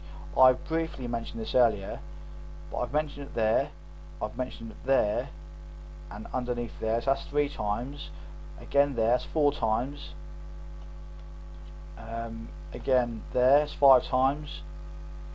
So as you can see, the word free is really important on your squeeze page, because you are giving information away for free, and you want to try and clarify that by having the word free in your page a lot. Obviously don't make it unnatural, don't literally put the word, you know, free all along here.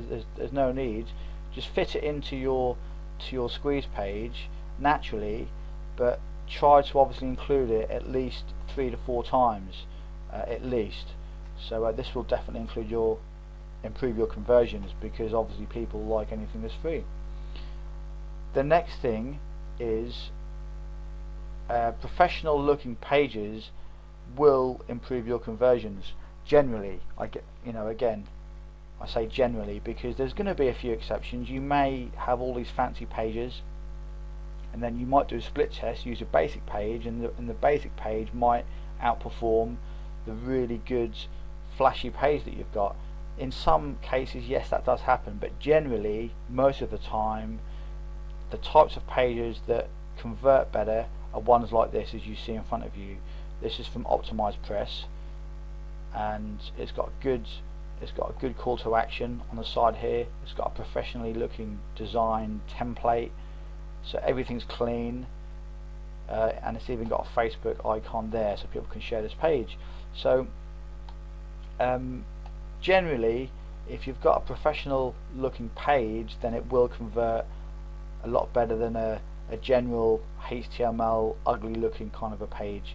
But that's not to say that you shouldn't ever only test any of these other pages, because you should, because you never know, you may find a template that's quite boring and quite dull, and it might actually work better for you, for your particular product, or for your particular gift that you're giving away for free. So the most important thing is to remember that you obviously must split test, which we will get to that in a different video, but to try and use generally templates that look quite good, that look professional and look trustworthy.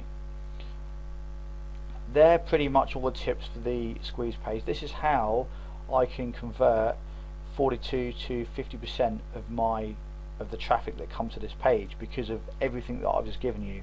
So all of those tips that I've just given you, I've included in the squeeze page. So I'm going to quickly run through these very quickly, and then that will be the end of the video. So tip 1 is use power words in your headline. Okay, so make sure you've got plenty of power words. There'll be a list below this video of power words, so you can use them for your squeeze pages too. Tip 2, in your videos, videos generally increase conversions. So whenever you create your squeeze pages, if you can, try and create a video of some description. Sometimes you can't, or sometimes you won't want to use a video. That's absolutely fine, but if you can, try and use a video and at least split test it to see what difference it will make, because videos do generally increase conversions. Tip 3, use numbers in your headline. As you can see, I've used the numbers here to show the type of results that you can get for each affiliate site that you build. So numbers is a massive one. Okay, always include numbers in your headline if you can, that is, if it's relevant. The next tip is bullet points must pull people in. So make sure that your bullet points pull people in, and your bullet points sound interesting rather than just one boring sentence. Okay, so that's a great way to improve your conversions as well. Only make your video short. If you do make a video, try and make it less than a few minutes long. As I said, you don't want to bore people by having a video that's like 10 or 15 minutes long. There's no need. A squeeze page should be short and snappy, just to get people to opt in, and that's all you need people to do. You don't want people to be sat there watching a video of you harping on for ages. The next tip is your opt-in box should be above the fold for the best conversions. Again, on the side here, as you can see, people don't have to scroll down to get my video course. They basically opt in as soon as they come to the page. Next tip is include the word free in the page as much as you can. Okay, as long as it sounds natural, that is. So include the word free 3 or 4 times, if not more, in your page, and that will definitely help to improve your conversions also. The last one, professional looking pages generally convert better than ugly looking templates. This is true in most cases, but as I said, split test the pages that you use so you can find out which pages work for you for your particular offer, because remember, not everyone's offer is going to be the same. This page might convert really well for me, but it might not convert well for you. So this is where you need to split test your different pages, your different squeeze pages that you use, and different headlines, but we will get into that, as I've said. So that's the end of this video about how to create high converting squeeze pages. I hope you've enjoyed it, and remember to use all the power words at the bottom of the page, and also you can go over this video if you've missed anything.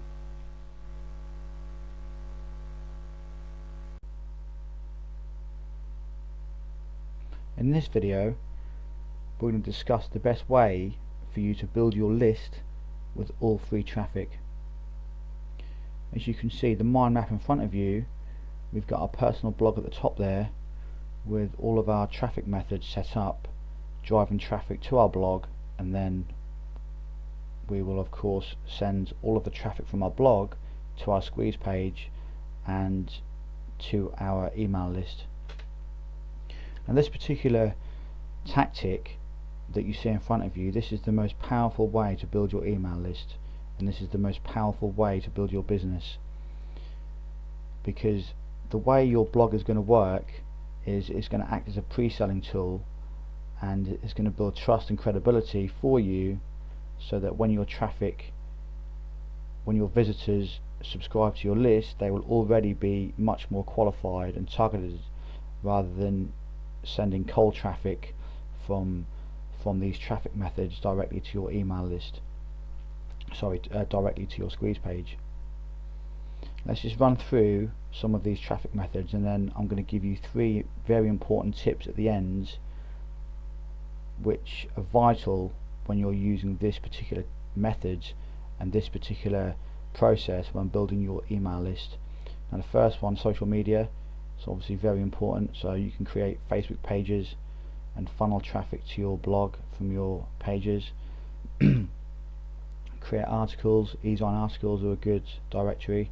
There's lots of other article directories out there, so spread yourself around and get your articles out there, driving traffic to your personal blog.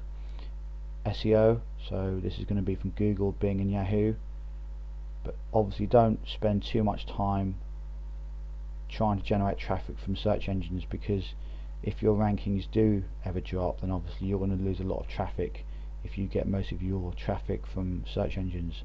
So spread yourself around and use all these different methods for getting traffic.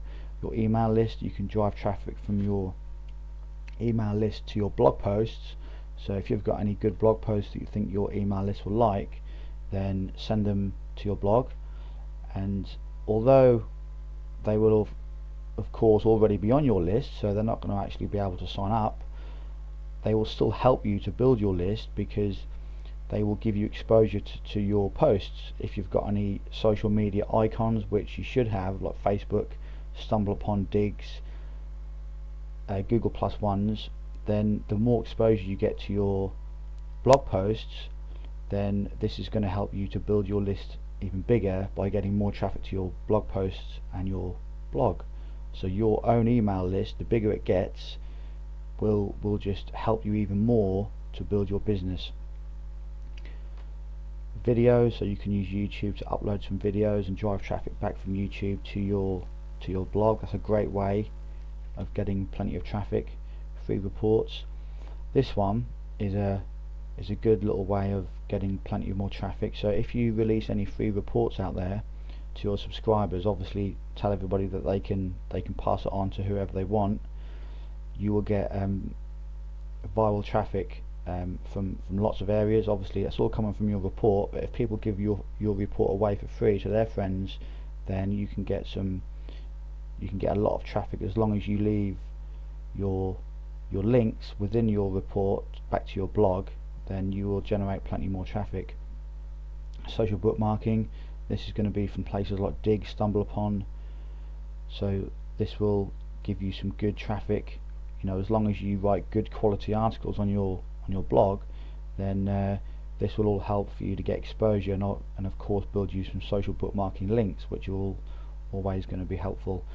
Viral word of mouth traffic is very important, because the more quality information you provide in your blog and in your email lists and in your free gifts, then people may tell their friends about a blog, so then you may get more traffic that way and you'll be able to build your business even bigger. So and viral traffic, so this is going back to your free reports. If you release any reports or any good articles, then that might get your article may get syndicated around the internet, giving you plenty more viral traffic. So that's another great way. Referring blogs, so this is basically blog comments. When you comment on people's blogs and you leave a link back to your blog, this is a fantastic way to build links, plenty of good link juice, and to get plenty of good traffic.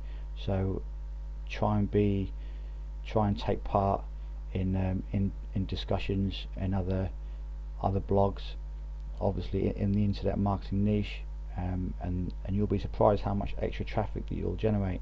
Other search engines, so this is pretty much Bing and Yahoo, ask.com as well, all the small search engines, but they all help.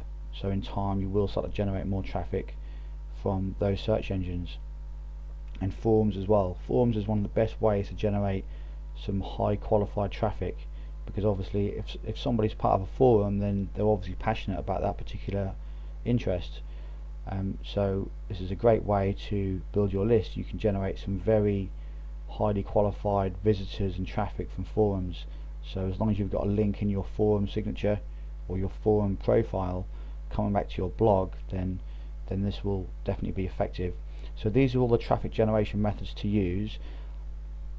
These are basically all the main ones that you should be using. Now among all these, you will be able to drive a lot of traffic, more than you will ever need. So you've got enough traffic sources here to last you a very long time. And I mean, you could build your business with just one or two of these, maybe SEO and social media and videos. but if you use all of these and spread your links out among all of these different methods and generate traffic from all of these methods, then you're going to do very well. Now I'm now going to get into three quick tips that I'm just going to share with you when using this particular methods. The first one is this particular model that you see in front of you. Again, I will say it's very, very powerful. This is the best way to build your email list. So, and this particular method I call my business building vehicle. Your business building vehicle, and this is a very powerful way of building your list.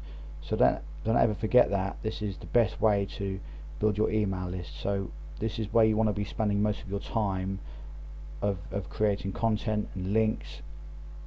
So if you do that, then your email list will grow a lot faster. The second thing is, do not send traffic anywhere else apart from your blog. You can of course send traffic direct to your squeeze page, that's absolutely fine, but when it comes to free traffic methods, you are best to send traffic to your blog, because you're going to get a lot more benefit from sending people to your blog, because people will be able to see who you are and they'll be able to interact in your blog. And when you build your email list from your blog, your traffic and your visitors and subscribers will be a lot more qualified, and this is what we're going to get onto next. The tip number 3 is use your blog as a pre-selling tool.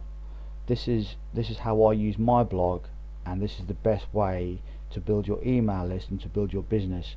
Use your blog as a pre-selling tool, so that when people enter your list from your blog, as I just said, they'll be a lot more qualified, and by the time they enter your list, they will most people would have already read your About Me page, so you will already have some trust and some credibility there. So all of your subscribers, or most of your subscribers, will be a lot more qualified if they come from your personal blog. So this particular mind map is the exact way that you need to be driving traffic to your squeeze page. Don't be sending traffic anywhere else apart from your personal blog. Now I'm talking about sales pages, I'm talking about affiliate offers. Don't be making videos and sending people to affiliate offers, okay, or any sales pages, because it's completely pointless. You're going to waste all of that time and all of that effort making the video or writing that article just to send people to a sales page that may convert at 2% or 1%. So one person out of 100 will buy. You're better off sending that 100 people to your personal blog, and then you may get 15, 20, 25 people opt into your list, if not more, and those 20 to 25 people may then convert into buyers at some point, may then convert into customers, rather than you sending one person or sending 100 people to a sales page and making 1 or 2 sales. It's a lot better to send people to your personal blog, build a bit of trust, credibility, and they can see who you are, see that you're a real person, and you will build your email list a lot faster, and you will generate a lot more income by using this particular model. So I hope you now understand this is the secret behind building your business and your email list from your personal blog. This is exactly how to do it. So if you haven't got a personal blog, set one up and start using these methods, and over a period of time you can slowly generate more traffic, and this will help you to build your email list. And don't forget, this is all free traffic, so all you will need to do is just put in some time to create some videos, reports and social bookmarking, and get in those forums and leave some comments on blogs, and you will start to generate plenty of free traffic, and your email list will build a lot faster. I hope you've enjoyed the video. I will see you in the next one. In this video, I'm now going to show you an awesome way how to build your list super fast. introducing solo ads. Solo ads, in my opinion, are one of the most powerful paid traffic generation methods available for you to build your email list really fast. I've been using solo ads for a while now, and they've proven to be very effective and very profitable. Now I'm now going to take you through a few tips when using solo ads, but firstly, what is a solo ad in case you've never used them before, or in case you've never come across them before. A solo ad is when you buy an ad from somebody else's email list and they send it out to their list, and that person then sends all of the traffic to your free offer or to your squeeze page, and it can cost anywhere between $17 all the way up to $1,000. So there's always going to be a solo ad which will suit your budget, and this is the best thing about solo ads. They can be very cheap, and if you've got a bigger budget and you want to send more traffic and build your list even faster, then you can spend even more money and generate thousands of subscribers very fast by buying bigger ads, bigger solo ads.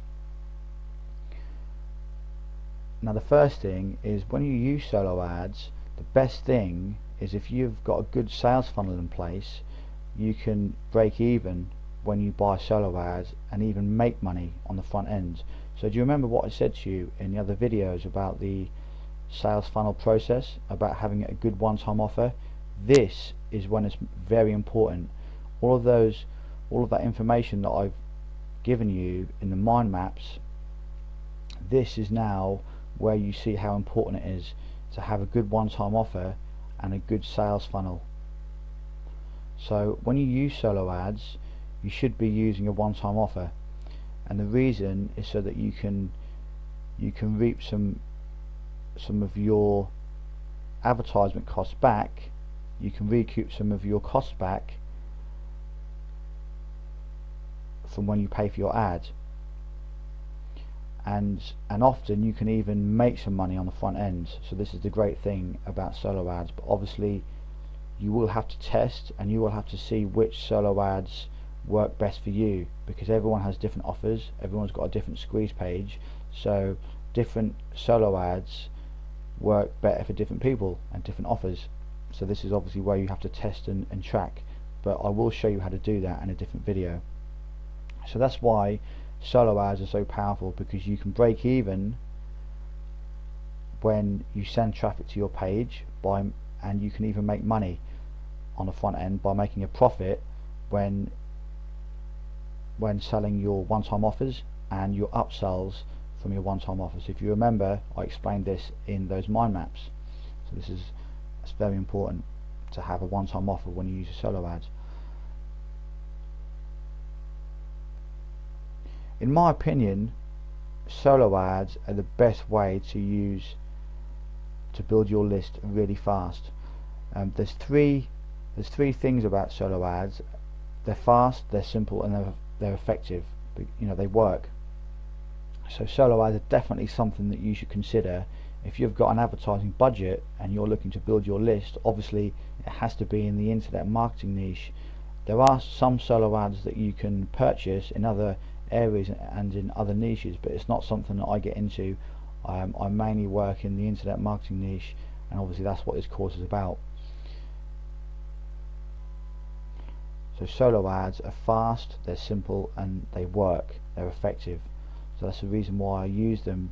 You can set up a campaign as fast as 24 hours. You can buy an ad, and sometimes even less. If that particular solo ad provider hasn't got any other solo ads in the pipeline, any other customers, and then he could just automatically send yours out within a few hours. So they work really well. And lastly, solo ads are an unlimited resource of great traffic. Now there's going to be a lot of solo ads that I'm going to recommend to you. I'm going to give you a list under this video of different solo ads that you can use, and also I'm going to put next to the solo ads the cheapest price that they do, so you can have a glance at all the different solo ads that I recommend below this video, and you can look at the cheapest ones right through to the most expensive. So this will just save you a little bit of time when you're looking to test your campaign. Now that brings us on to the next point of testing your campaign. This particular solo ad that we've got in front of you, marketingyourway.com, I've actually used this particular solo ad before and it's worked really well. Now if we scroll down, you can actually buy, this is what they class as a test campaign, or 50 clicks to actually test your sales funnel. So something like this would be ideal if you haven't used solo ads before. This would be ideal for you to test, to see how it all works for you, and to see how your funnel works, to see if it works, because for $21 you can't really get a better deal than this. 50 unique clicks, so you will get 50 guaranteed visitors to your squeeze page, and to be perfectly honest, most people send you more, so you may end up getting more, but I will leave that for you to look at, because every solo ad that I've ever bought, I've always got more clicks than I've actually purchased, and this is the general way solo ads work. And you will find that if you make a purchase, if you buy a solo ad yourself. So for 50 clicks to your squeeze page, if your squeeze page converts at 50%, then you'll get 25 opt-ins. Obviously, the better your squeeze page converts, then the more subscribers you'll get out of the clicks. And this is what I said to you when I in the video of how to create a high converting squeeze page. That's the reason why it's so important to have a squeeze page that converts well. Okay, do you now see the power behind having a squeeze page that converts really well? Because you'll make more money from your solo ads. This is so that these are all the pieces of the jigsaw now coming together. You know why we need a sales funnel, I've explained, so you can recoup your investment. You now know why your squeeze page has to convert well, because that's another jigsaw, another part of the jigsaw puzzle. You see, so this is how it all comes together. It's very important. So this is a great little campaign to start with. 50 unique clicks for $21. Now, I'm not saying come and use this particular solo ad. I'm going to give you a list below this video where you can choose, but this is one of the cheapest that I've found for $21 for 50. I've actually bought this particular offer, and it worked quite well. Let's go back up here. Now, solo ads do work really well, but you do of course need to test, and you need to track your campaigns. Not every solo ad is going to work well for you. Some solo ads that I use may work well for my offer, but might not work well for you, and vice versa. So it's something that everyone has to try themselves. And personally, what I would do is obviously stick to the cheap solo ads to start with, to test some of your offers, to see what your offers convert at, to see what your squeeze page converts at, and also your one-time offer. And then the more results that you get, you can then obviously make tweaks and make improvements, and then you can progress from there. Let's just look at a few other solo ads. So this is like a good test campaign, but he does have plenty more that you can buy. So you've got 100 unique clicks for $40. That's a good little deal, and there's some testimonials there as well. So let's go to the next one. This one is Anthony Tilley's solo ads and business building. So he's got some good offers. He's got a video there, and he does 125 clicks for $75, and then he's got another one here for 250 clicks for $125. So what you have to bear in mind is you have to really focus on your squeeze page and your one-time offer. This is when it's very important that your squeeze page converts fairly well. Let's go to the next solo ads. This is another one that I've just plucked from my list. I've got a big list of solo ads, so I will definitely be giving you a list below this video, so don't worry, you'll have plenty of solo ads that you can use. So in this course, I'm not just going to tell you to go out there and use solo ads and just go and find some. I'm actually going to give you a list of solo ads to use. So all you then have to do is go to the page just as we are on at the moment, buy the ads, and then obviously set your campaign up, and you can go from there and start building your list as quick as 12 hours. Within 12 hours, if not less. As I said, it depends if they've got a lot of people, a lot of customers before you. It just depends on that, and if they can send your ad out quickly or not. So this one is 100 unique clicks for $38. This is a good one. 200 unique clicks for $74. What I would say, before you start spending too much on any of these solo ads, you want to do a test campaign on all of them, probably 1 or 2 test campaigns. So what you really want to do is go through each of them and buy the cheapest deal that you can get, just so you can gauge what your squeeze page converts at for this particular solo ad. Because remember, every list you use, they're all going to be slightly different. Some may take to your offer really well, other lists might not be so good. So this is when it's important to only use the cheapest one. So $38, and if this performs for you, if you get a good opt-in rate and you can maybe recoup your initial investment of $38, or at least make some one-time offers within this particular offer, or within the 100 clicks that they send you, then obviously consider using the same one again. I usually use the same solo ad twice to get a really good gauge of how it performs. If it performs badly the first time, I'll generally not use it again.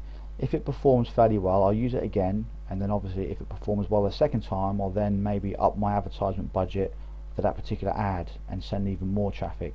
But again, this is something that you'll have to look at yourself and make decisions yourself on what you want to do. But I will be giving you some more tips about solo ads in future videos in the course, so they'll be in this course as well. But this is pretty much just like an overview of solo ads, what they are, and what to look out for, and how much you should really be paying. So I send all of my traffic to my squeeze page, as I've mentioned before, on extreme cash profits, and then I let my sales funnel take over from there. Now this particular page converts at around 40 odd percent, around 45-46%.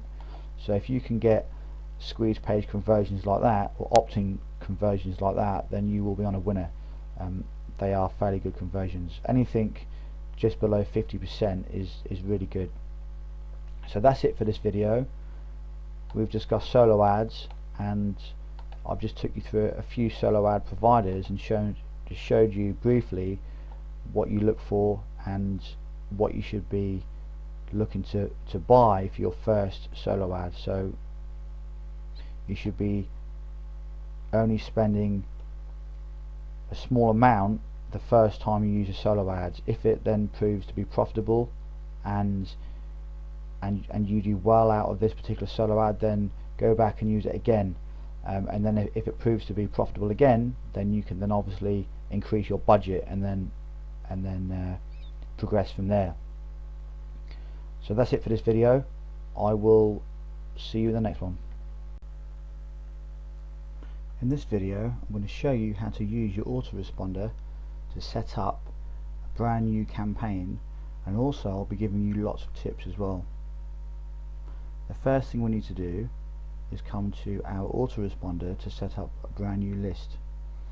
Now this is going to be showing you exactly how to set up a new list for your free gift and for your product. So this is going to show you how to set up a basic list so that you can start building your own email list from your blog and from solo ads, as I've shown you.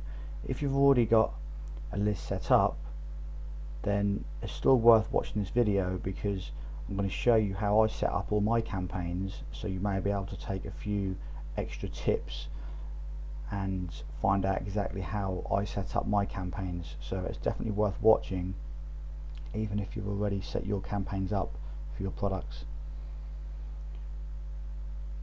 So let's go to create and manage lists, create a new list. So what we're going to do is just name this obviously something relevant to your product. So for this example, let's just put your product, your product 1. And what I usually do most of the time, I include numbers in the list name, so then you can separate the prospects from the buyers.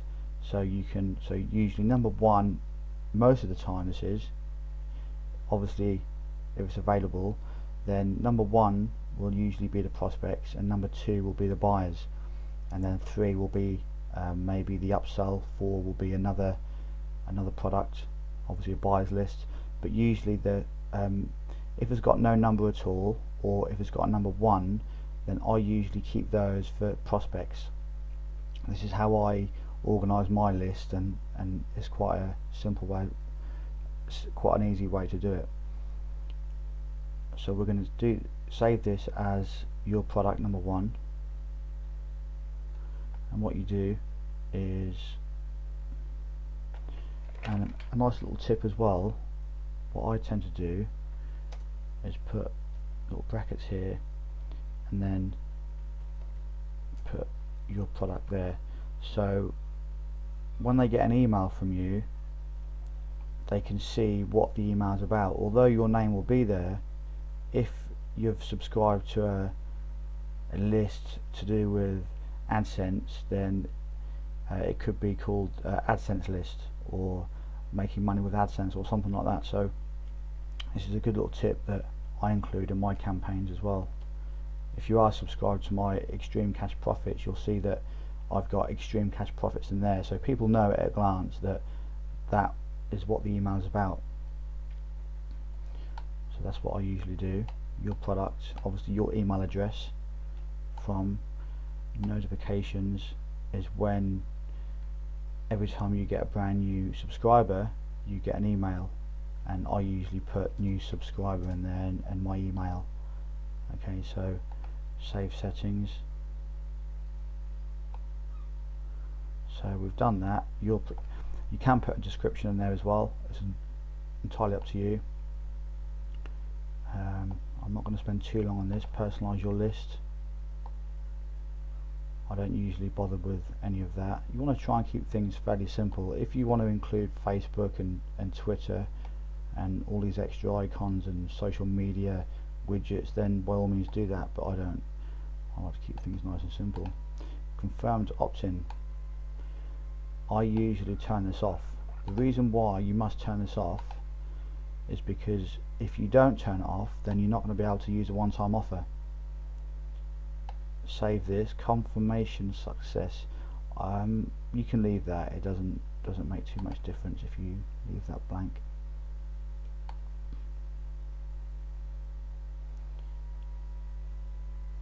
Right, so we've done this. Confirmed opt-in. So what we do now, we've created our new list, which is your product number 1.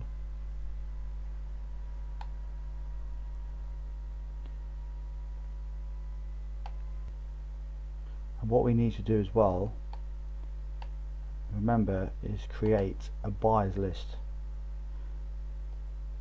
Create a new list, because I'm going to set this one up, this buyers list up, just for an example, and I'm going to show you the automation feature. Your product 2. There you go, that's available, which is great. So again, you'd obviously fill this in, but you could put something a little bit different.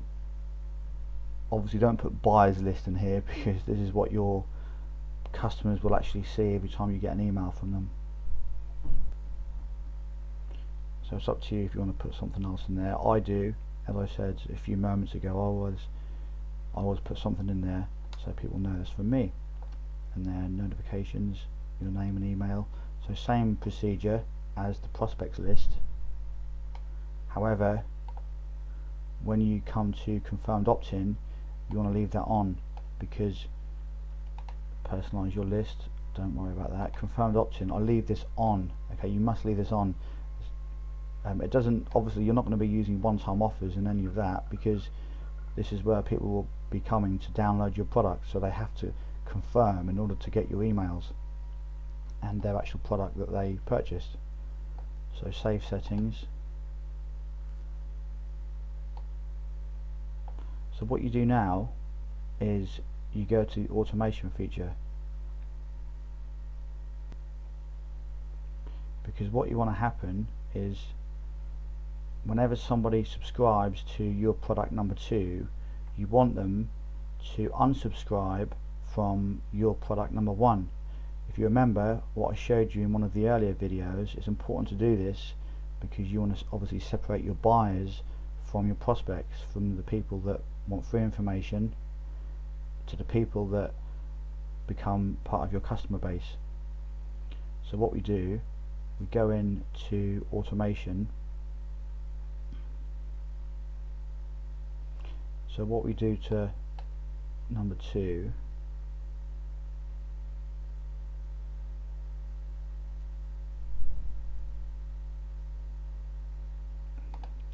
what we do, we'll go to your product number 1 and then unsubscribe from your list product number 1 when lead subscribes to product number 2. Now this is the secret to automatically, remember what I said, your sales funnel needs to work on 99% autopilot. So this is what you do, save automation rule. So as soon as somebody downloads your product or opts into your download page to get your product, they will automatically get unsubscribed from your prospect list and they will be on your buyers list. So this is very important. Okay, so that's vital that you do this step. Now if we go to web forms, if you can see now that we're on your product number 1, so this is going to be your prospects list. We obviously need to create a web form. Now I'm not going to create anything fancy, I'm just going to do this quickly, very quickly, for an example. So we come in here, and what I do as well, this is another little tip, I always put first name only. This is what I usually do because I don't like when people put their first and second name in. It confuses things. This is basically how I do it, so if you want to copy exactly how I set my campaign up, then by all means you can. First name only, save, and then I get rid of this thing at the bottom here because this is just a waste of space, and sometimes I get rid of that as well. And save web form. So first name and email is all you really need. Remember, this is the web form that you're building now so that you can put on your squeeze page. So what we do, settings, name this is going to be your main web form. So I just usually put your product squeeze, and that's usually good enough. And then thank you page, again this is very important because you need, this is probably the most important step, this is when you need to include your one-time offer. So your one-time offer, your one-time offer there, that has to be in there, because as soon as somebody subscribes to your list you will automatically redirect them to your one-time offer, and this is how your sales funnel is going to function. So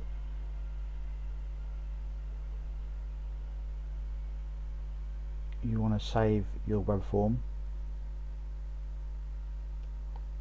so everything's done. Doesn't appear to be valid. Okay, so let's put google.com in there, but this is obviously going to be your one-time offer.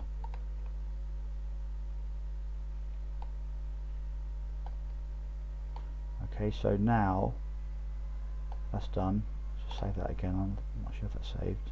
Yep, and then go to publish, and then you get your HTML. I will install my form, raw HTML, and then you've got your web form, and that's done. So that you then put this into your web page. In my case, I would go over to my extreme cash profits and obviously put that in this template here. And the next step that we need to think about is tracking. Now remember, one of the other videos that I showed you in web forms, whenever we set up a new campaign, a new solo ad campaign, we name our new opt-in box, don't we? The name of the solo ad. Now this is your main squeeze page, so this is obviously what you're going to direct traffic to. But every time you set up a new campaign, like for a solo ad, and this also applies to different areas on your blog. Again, this is another vital tip. So say if you've got a blog and you have a sidebar and you've got an opt-in box in your sidebar, you can set up a brand new tracking link so you can track opt-ins just from your sidebar. Obviously it's all going to go to the same list, because this web form will create opt-in forms based on this list here. So it won't create any problems. All of your traffic will still go down the same funnel, but you'll just have different opt-in forms so you can track, and so you can identify the most profitable areas where your subscribers come from. And then in a few days or weeks time, or even months, you can see whenever someone makes a purchase, you can see which opt-in box that person come from, or which area around the internet they come from, if you've set different tracking links up, different opt-in boxes. But as I said, I would generally only ever use your blog to funnel traffic to your squeeze page. You can, if you use any external traffic methods, you can send traffic like directly from videos to your squeeze page. You can do that, that's fine, but I would recommend that you generate all your traffic to your blog, because as I said, your blog will act as a pre-selling tool, and then you can generate traffic or funnel traffic from your blog to your squeeze page that way, and you'll find that your traffic and your subscribers will be a lot more targeted and a lot more pre-qualified. So in here you can set up different tracking opt-in forms for your blog, so that's very important as well. Now if we go to your product number 2, remember this list here, product number 1 is your prospects list. This is where all of your prospects will come through, and then we'll get your free gift. Now let's go to our buyers list, which will be your product number 2. And what we do, create a new web form. Remember, when we set this up, the confirmed opt-in was on, wasn't it? That's important. So we've got our opt-in here. Again, we can change first name. We can change this first name only. You can do that if you like, and save, and then take this off here, take that off there, save web form. Now this particular link here, sorry not link, opt-in box in front of you, this is going to be settings, this is going to be your download page. So I usually put download page in there. Thank you page, I usually put the smart video version because that's fairly cool. Excuse me. Download page, and then save web form. I mean, you can put product download page or whatever, but I'll just leave it like that for now. And then we go to publish, and then again I will install my form, raw HTML, and then you include this into your squeeze page template. So whatever squeeze page template you use, you obviously just need to include this within your squeeze page so you can generate your opt-in form. Now this code here is for our download page, remember. So as soon as somebody makes a purchase, they will after they've paid with PayPal, they will be redirected to a download page. Now I'm going to show you an example of what I use for my download page. This is a very basic page, but remember, this type of page doesn't have to be anything fancy and special, because all you're doing at this point is giving people their actual product that they paid for. So it doesn't have to be anything special. All you need is a basic opt-in box and a little bit of text up here just to say thank you for purchasing the course or their product. Enter your name and email in the box below, and then they will do that. So this is when having a confirmed opt-in is important, because obviously you want all your buyers and all your customers to confirm their email, so they don't get put so all your emails don't go to their junk folders. It's obviously important, and this is how you need to do it. This is a very simple download page, but it works, and you don't need to make it any more difficult than what it is. This is all you need, is just a basic page. So for me, I generate my traffic to this page. They obviously go through. If they make a purchase, then they obviously come to my download page here, and then they enter their name and email, and then I will immediately send them all of my videos for free. Not for free, this is my product, sorry. So this is how you can set up your campaign and your products to do the exact same thing. So you set up your prospects list, as we mentioned, and then you set up your buyers list. Use the automation rule, so as soon as they subscribe to product number 2, which is your buyers list, they will automatically unsubscribe from your prospects list. That's very important. You must segment your lists. So if we just quickly run through exactly what we've talked about in this video, we've set up a brand new campaign in your autoresponder. We've set up the automation feature, which I've just mentioned, it's very important. You can include your first name only in the opt-in box. That's a little tip that I use. Confirmed opt-in is only for your buyers lists. For your prospects list, it's obviously important not to have a confirmed opt-in, because you won't be able to use your one-time offer if you have a confirmed opt-in. Including, using your confirmed opt-in, you can still send people to a product after they've confirmed, but it generally doesn't work as well if you send people to their email first to confirm, and then you send them to a product after that, a one-time offer. It doesn't work as well that way.